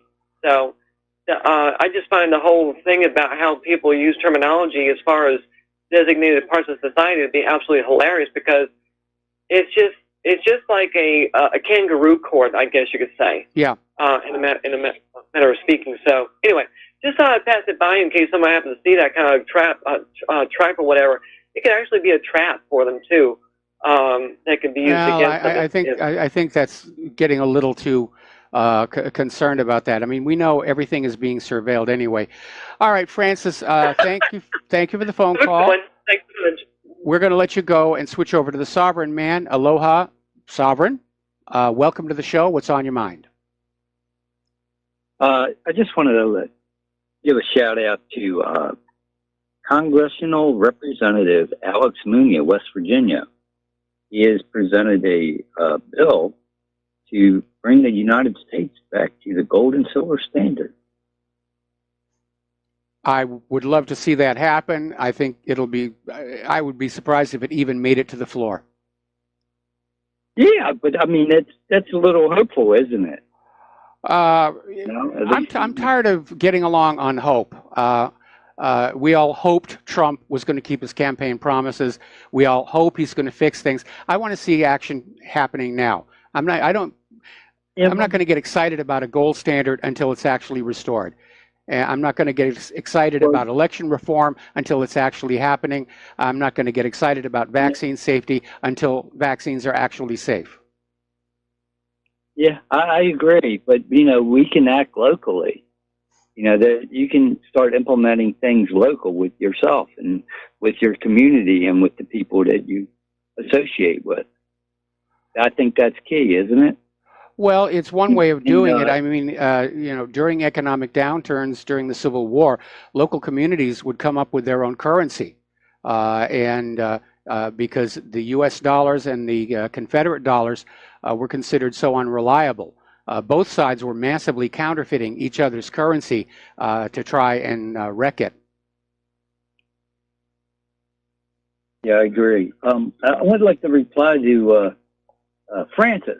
When you go to YouTube, there's an add-on that you can add to your browser. I use Firefox. It's kind of iffy. But it's called AdBlock Plus. Yes. That way you don't have to see all those psychometric profiling things that pop up in your face. Yes. Oh, blessings to you, Mike. All right, thanks an awful lot. We're going to let you go here. The phone lines are now open. AdBlock Plus is really good. I use it myself as well. All right, getting on back to PC-ness, as it were. Over at Georgetown, the students hosted a community dialogue on racism, and by asking white allies not to attend. Just to show you how disconnected the politically correct movement has become. They want to have a dialogue on racism, but one race is not allowed to attend. Just think about that for a while here. Evergreen State College, of no whites allowed fame, is slashing its budget, hiking student fees, and planning for layoffs due to plunging enrollment numbers. So the backlash is starting to hit. People are fed up with all this PC nonsense. They're fed up with men being allowed to use the ladies' room. It's really gone way too far. It's become a caricature of itself. All right, let's take another phone call. Mark in Philadelphia. Aloha. Welcome to the show. What's on your mind? Yes, Michael. I was wondering, I know that these days we got to pretty much have a license for this and a license for that and a permit for this and a permit for that. I was wondering if you might happen to know if there how I'd go about getting a course and maybe get a license to become a pedophile hunter. Well, I don't know that there is a separate job like that, but if you wanted to get involved, you might join an organization. I'm joking. You were joking. Okay. All right. Oh, you mean like the bag limit kind of a thing? My mistake. Yeah. So the article here that I'm just reading is the Vatican has paid nearly $4 billion to settle for children harmed by sexual abuse. Yes. My gosh. If it isn't bad enough to on the one side we have the Zionist Christians who actually want Armageddon to come quick. Let's have World War III and everybody go in the dark, and of course everybody will be gone. But then the Savior will come and we'll all be saved. And then on the other hand, we have the Vatican, where I guess the Pope thinks it's okay to for men who are priests to continue to do what they do. And if you read the depth of this article, they're continuing to hide the names of the priests who formerly, molested children. I mean, isn't that? No, I'm not Catholic. I'm not even religious, although I come from the Midwest, the belt buckle of the Bible Belt, the same town that John Ashcroft is from, by the way. And he was in the church. He's in the church. His father was a deacon in the Assemblies of God, by the way. I'm not really into religion, and this is kind of the reason why. So I'm wondering, for the people who are out there who are Catholic, how can you go to any of your churches and say that's okay? I mean, it's and then another example. What I learned up in Wilkes-Barre, Scranton area, which was where one of the first priests were confronted with his molestation. Yes. And the local authorities didn't investigate. We're talking about the law, the prosecuting attorneys and, they didn't investigate. What did they do? Oh, they turned the matter back to the church because the church knows best and they would handle it. They would do the right thing, right? Right. I mean, it's absolutely abhorrible. So, I don't know about you, but this pedophilia is just absolutely outrageous, and I can't. I agree. I absolutely agree. Yeah. So. And by the way, following up on the Vatican's huge cash payout, all of Chile's 34 bishops have now been forced to resign over their sex abuse and cover-up scandal. So it is really out there. There's a movie called The Spotlight that's talking about how this newspaper was put under immense pressure not to report clerical pedophilia when it broke out in their neighborhood. It's a huge, huge problem. Now you got Pope Francis out there saying it's okay to be gay, which I'm fine with that because the gays have enough to deal with as it is. But apparently is now dropping hints that God himself might be gay. So, I mean, the situation is just getting muddied up like crazy. Well, here's another one. On that same note, do you remember, what was it, back in the 80s, I think, when that group formed by mothers, MAD, I think it was called MAD. Yeah. Mothers Against Drunk Driving. I wonder why aren't the mothers getting together and forming a new group? I don't know. We'll have to come up with. I'll work on an acronym for that, for mothers who are against pedophilia. I think it's a very good idea. Mark, we got to let you go and take a break for commercials. We'll be right back. And aloha, America. Welcome back to the show here, and we're going to go back to the phones. Terry in Long Beach, aloha. Welcome to the show. What's on your mind? Hey, Mike, you're wondering if these shooters have been on prescription drugs. Well, I wonder that too, but I also wonder about something else. I know the Zionists are really in with the intelligence agencies like the CIA, and maybe they have some kind of super secret weapon where they can, target somebody that's vulnerable and shoot some kind of electronic signal into their brain to put all these voices in their head. Well, for the did you ever wonder about that? They actually do have a device. It's based on microwaves, and it basically modulates your skull, and you perceive it as sound. So that's been known about for a time. I think that's a little too complicated, and we need to go back to Occam's razor. Certainly for some of these staged false flag shootings, they're going to look for a vulnerable individual, somebody who's on these prescription psychiatric medications, and they're going to basically groom them, and then basically lead them in to do the shooting. That's why we always have that conflict where right after the shooting, they're going to say there were this many shooters, and then the official story becomes, oh, it was just one or two. Well, how do they groom them? Do they make direct contact with them, or how would they do that? Yeah, they befriend them. They hang out with them, and they just talk up this idea about killing, and if the kid's on the medication. Yeah, well, I always had that thought about the Denver shooting, James Holmes. Yes, because he was vulnerable. And he also went into a program, right there that they were studying his neuroscience thing, so they can put all kinds of stuff in his head after that, because he just didn't fit the profile of somebody, to me, you know, a good student and all this sort of thing of, you know, just going off the deep end, but maybe I'm wrong. Well, no, I mean, we have the same pattern with last Friday's shooter. He'd previously been an honors student, was on the junior varsity football team, and all of a sudden, he just started falling apart. And he was exhibiting symptoms of depression.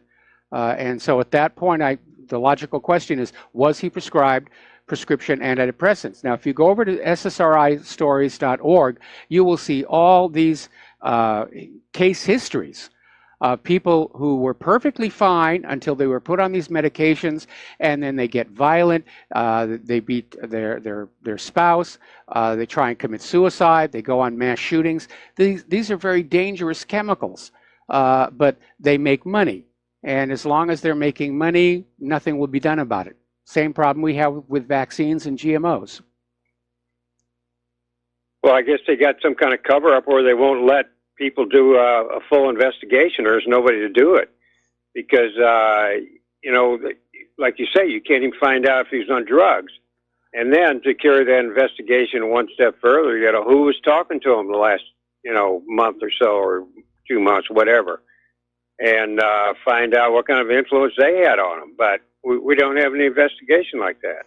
No, and there never will be. Actually, prior to Sandy Hook, it was usually mentioned in the news media that the kid had mental issues and he was on prescription medication. And when people started making that link between prescription antidepressants and this sudden explosive behavior from these people, the corporate media stopped reporting it. The pharmaceutical corporations called up and said, don't ever mention that again. In fact, following Sandy Hook, I remember this case where Connecticut citizens, using the Connecticut equivalent of the Freedom of Information Act, wanted to find out what medications that shooter had been on, and they were blocked by the medical examiner's attorney, Patrick Kaonohi, who said that even if in this one case the medication led to the shooting, the American people didn't need to know that, as they would stop taking the medications prescribed by their doctors. Now, if you look at Connecticut's economy, a lot of big pharma in there. Yeah, well, but that's just Connecticut. Maybe, you know, some other state they could do it, but they won't. You know, maybe there's a federal lobby, I mean, a nationwide lobby that is protecting the drug companies, but yeah, of course there is. I kind of think it's... you know, the drug companies have found out it's much less expensive to, you know, buy the media and lobby the government than it is to actually create products that work properly. Yeah, well, you know, it sounds to me like, you know, the whole goal is to disarm the American citizen.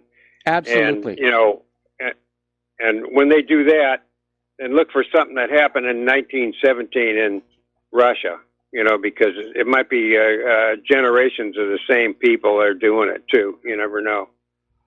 It's entirely possible. It really Bolshevik, is. You know, because, you know, in the Talmud it says, you know, goys are put on earth to serve us. You know, well, I think you're kind of wandering far afield here right now, and in any event, I've got to let you go because we have to take a break for commercials. We'll be back with more phone calls after these few words. And aloha, America. Welcome back to our show here. We're going to take a few more phone calls, then we're going to close the lines because I still got a lot of news to get through here. Let's go to Charlie in Los Angeles. Aloha, Charlie. Welcome to the show. What's on your mind? Well, I was wondering, did you like that idea when North said that Ritalin kills people, not guns? You know, obviously I agree with him on that issue. And he's obviously taking his new job as president of the NRA very seriously. Okay. To me, it sounds, you know, a little insidious what happened over the years. You know, the psychiatric industry is basically Zionist, and they put every other white male on Ritalin in the last how many years. So what it sounds like to me is they're being very clever here.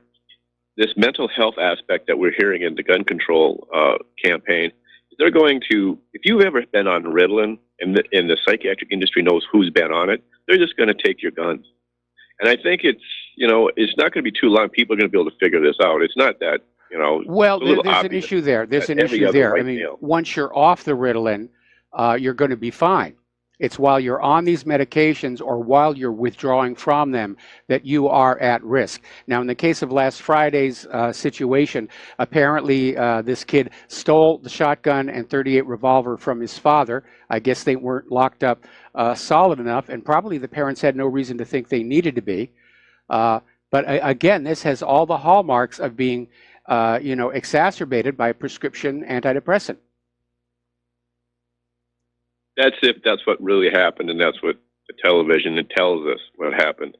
I think And last so if you're gonna Friday's. have a I think the gun last control Friday shooting campaign- was a legitimate one. I think it was the kid just flipped on out. It doesn't feel like it was a staged incident, but obviously the gun grabbers are already all over it, saying we've got to have gun control, gun control. The irony being that only a few days before there had been an attempted shooting at a school that was stopped cold by an armed guard. And the lesson there is obvious. The only way to stop bad people with guns are good people with guns. Well, I think if you've been on Ritalin in your life, I think you're going to find out that if they get their way, you're going to have to turn them in, or you'll be forced with a felony charge against you. Thanks for taking my call. All right, thanks an awful lot here, and I don't think being on psychiatric medication justifies a lifetime ban on guns, but who knows what the gun grabbers are going to ask for. Okay, let's go to Scott in California. Aloha, Scott. Welcome to the show. What's on your mind? Michael, I'll make it quick. That Holmes guy, that was at Aurora, Colorado thing, and he was found sitting out in his car, just sitting there after the shooting. Yes. And then this emergency room nurse called up a local radio station the next day, one of these call-in type stations. Yep. And she said that these kids who were coming in, they were reporting 2 or 3 shooters wearing black fatigues. And then a day or two after that, I caught this. I paid attention to it. She was dead, single car accident. So they got, whoever their contractors are, they're sticking around the area for a few days cleaning up loose ends. Anyway, I'll let you go. Thanks a lot. Yeah, well, we saw something that looked a lot like the same following the Mandalay Bay shooting, where people who are out there insisting that they'd seen gunmen other than the designated location met with strange fates. Okay, we're going to take one more phone call. Richard in Alabama. Aloha. Welcome to the show. What's on your mind? I think in spite of their guilty pleas, that some of these crazy shooters might be innocent. Let me tell you how they could do it. Consider these drugs: ecstasy, pentothal, the handcuff drug, hyoscine, the truth drug, rohypnol, the forgetfulness drug, and scopolamine, suggestibility drug. With these drugs, anybody can be hypnotized. Anybody. They can be put in front of a video screen, high def, and forced to watch a video game. A perfect avatar of the crazy shooter can be made, a perfect image, and inserted into the video game. And they can also insert a controller, the avatar that looks like some real law enforcement officer who, a real person who will be the controller after they're trained. So they start off the video game, and every time the avatar or the crazy shooter makes a mistake or disobeys the controller, he gets a nasty shock.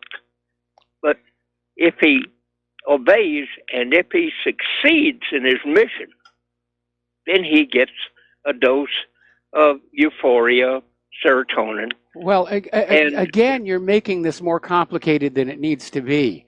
I mean, what you're describing is come right out of Clockwork Orange, and it's entirely possible these things can be done. But I think it's probably brought about much more simply, in part because I don't think it needs to be that complicated. I really don't. Now, again, it may be that the patsies in the staged shootings aren't even the real shooters. Just like we know that the Tsarnaev brothers at the Boston Marathon, they were not the actual bombers. Somebody else did that, and they were given the blame in the corporate media. When the Colorado shooting took place, witnesses saw 5 shooters there. And then when it was all over, there were just 2 shooters who were both conveniently dead. One of the hallmarks of a staged mass shooting is the mass shooter is not alive to defend themselves afterwards. And that's why I think last Friday was actually the real deal. Just a kid with mental problems, got turned down by a girlfriend, stole his father's guns, brain half melted on prescription psychiatric medication, and he just went on a shooting spree. Well, this doesn't explain all of them, but it could explain a large number of them, maybe half of them. Well, again, I think you're making it gratuitously complex. So thank you for the phone call, Richard. We're going to let you go. We're going to close the phone lines. I need to get back and get some actual news out here. We're finishing up on political correctness here. And according to the New York Times, there have been studies that show the disparity between male and female characters in films, TV shows, and ads. And so screenwriter and feminist activist Christina Hodson has come up with a new piece of screenwriting software which will make sure that whatever script you're writing includes as much dialogue and action from women as it does from men. Now, I worked in Hollywood for a long time. I was even briefly a writer. I had some screenplays optioned, nothing actually produced. Got one screenplay ripped off.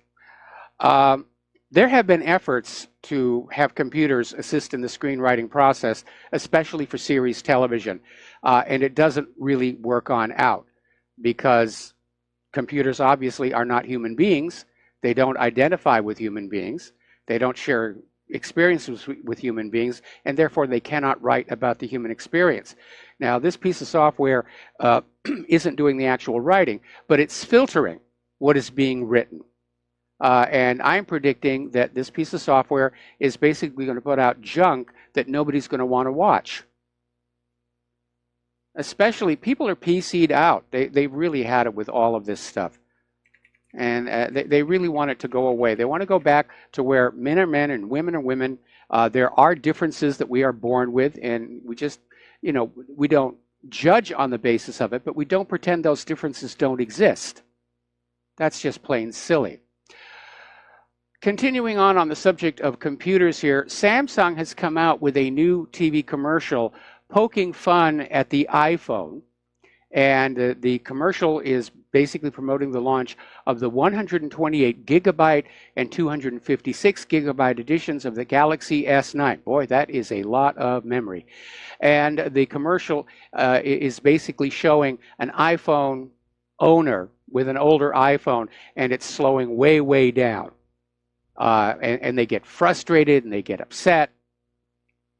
And it's a perfectly appropriate thing for Samsung to do because Apple did get caught slowing down the iPhones. And their excuse is it's to lengthen battery life, but most people think it's just a marketing ploy to get you to buy the newer iPhone. Oh, this thing is so slow. I'm going to go on down to the store and I'm going to buy a new hot-rodded iPhone.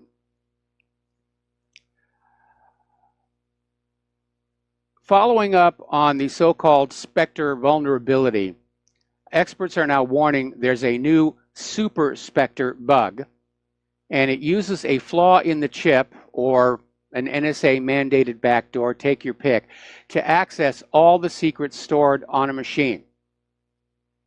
And security researcher Yuri Buligin, who was until last year Intel's chief threat researcher, says hackers can exploit the infamous chip flaw to gain access to all the secrets stored on a machine. Now, Intel is issuing patches, but the patches slow down your computer. So you're not getting the computer you paid money for. And I think for similar flaws to have been found on so many different chips, I don't agree that it's just a flaw in the chip design. I think it's a hardware backdoor. story coming out of Blacklisted News here. There's a new report out. Actually, this came from Tech Dirt, and it's confirming there are deep flaws in the automated facial recognition software being used by Great Britain, and they caution against its use here in the United States. Now, this isn't just comparing a single image with a database. These systems are literally scanning the crowd to obtain and analyze huge numbers of facial images in real time. It's kind of like Minority Report, only without the I part. Huge invasion of privacy, but the problem is these systems have a ridiculously high level of false positives. South Wales Police had encountered during the automated facial recognition software. And before that, a post noted a similarly unacceptable failure rate of automated systems used by the Metropolitan Police in London of last year. These systems do not work, and innocent people are being harassed by the police because they happen to look close enough to a known suspect that the computer says they're the same. They tried facial recognition a couple of years ago at the Miami airport to look for terrorists. And they got the same thing. They harassed a lot of totally innocent people, and they didn't catch a single terrorist. Over in the Congo, officials are getting very, very worried about this latest Ebola outbreak because up until now, Ebola outbreaks have always tended to happen deep in the jungle where there is a natural barrier preventing its spread, where the illness just burns through its course in these remote villages, and people from there don't make it out to civilization. Unfortunately, that's not true any longer. There's a case of Ebola that's been confirmed in the city of Mbandaka, a city of 1.2 million people. And it's the first time Ebola has ever landed on a city that sits directly on the Congo River. Now, the Congo River is basically the region's highway system. It's full of barges and boats, travel from Kisangani in the east through the major cities, including Bumba and eventually Kinshasa, the capital of the Congo, and home to more than 11 million people. So they're moving very rapidly. They're trying to isolate potential carriers. But yeah, this could get very, very nasty. Out in California, following a long legal fight, an appeals court is saying California can list the herbicide glyphosate as a carcinogen. Now, California passed a law requiring this, and Monsanto basically fought tooth and nail in the court system to keep you, the public, from knowing that that stuff you're spraying on your rose bushes could give you cancer.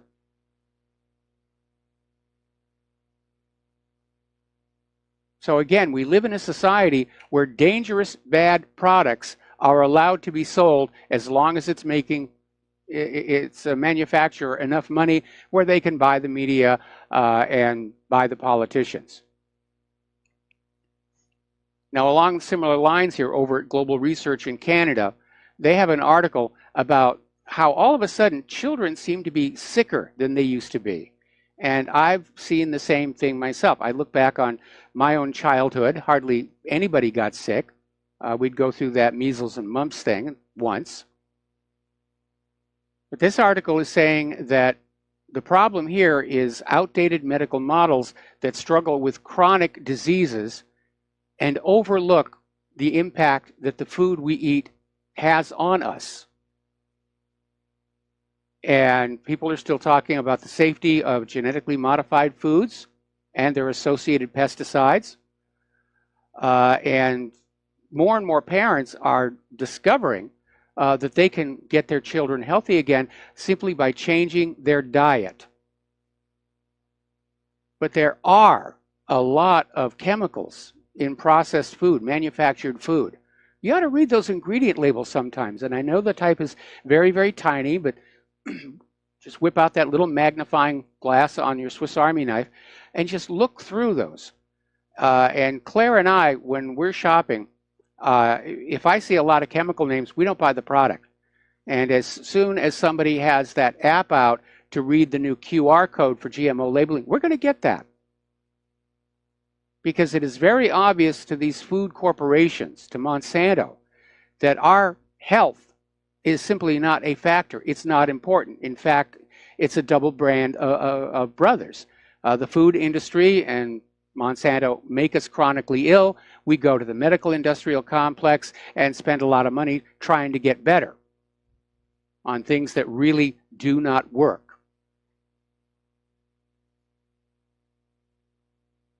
Now, there's been a big problem here over at Patrick Air Force Base where military families living on the base, their children are getting sick.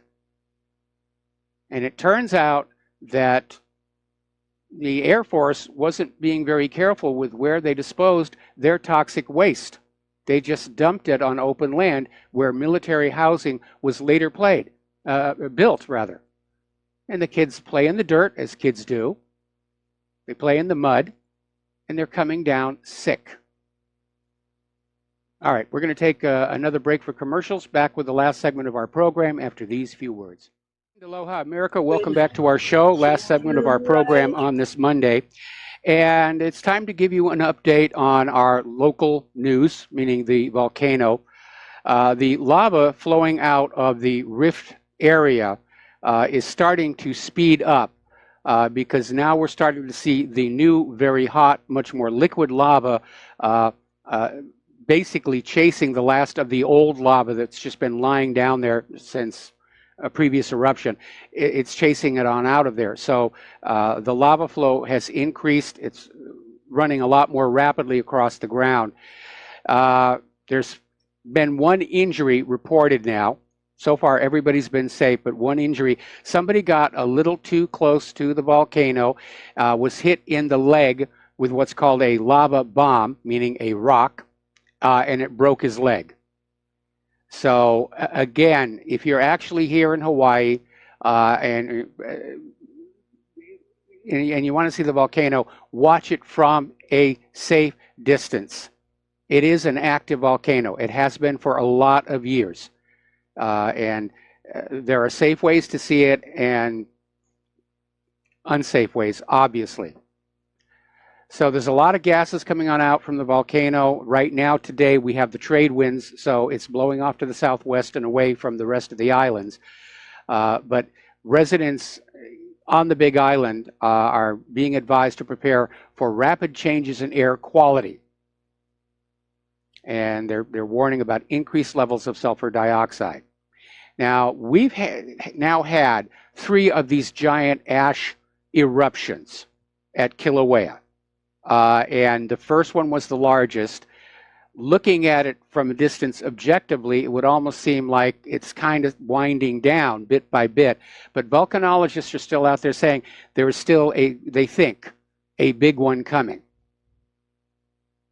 But even the volcanologists admit they're not really sure. It's not like they have X-ray eyes and can actually see down into the ground with what the magma chamber and all those lava tubes are actually doing.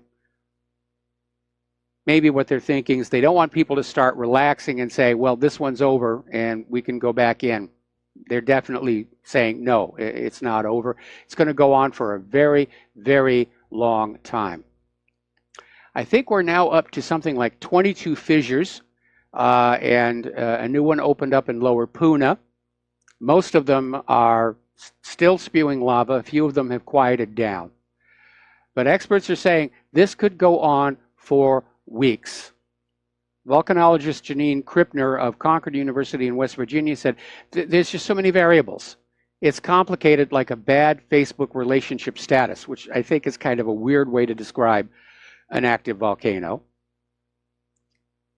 But everybody's looking back at the eruption of 1924, which started out with similar conditions at Kilauea. And there were more than 50 distinct explosions of ash and rock and dust. Latest problem we're having to deal with is called laze. First there was VOG, now it's laze because some of the lava has reached the ocean, it's pouring on in, reacts with the salt water, and puts out a new round of noxious chemicals. Okay, there's the music. Time for me to get out of here and get something useful done with the rest of the day. Please remember that the Frontsight Academy promotion has been extended to June 2nd. Stay tuned for John Stedmiller. I'm sure he's got a lot of interesting information to share with you. Please take what you learn here, share it with everybody, face-to-face conversations, email. Don't bother wasting time on social media. So we'll be back tomorrow. Aloha, America.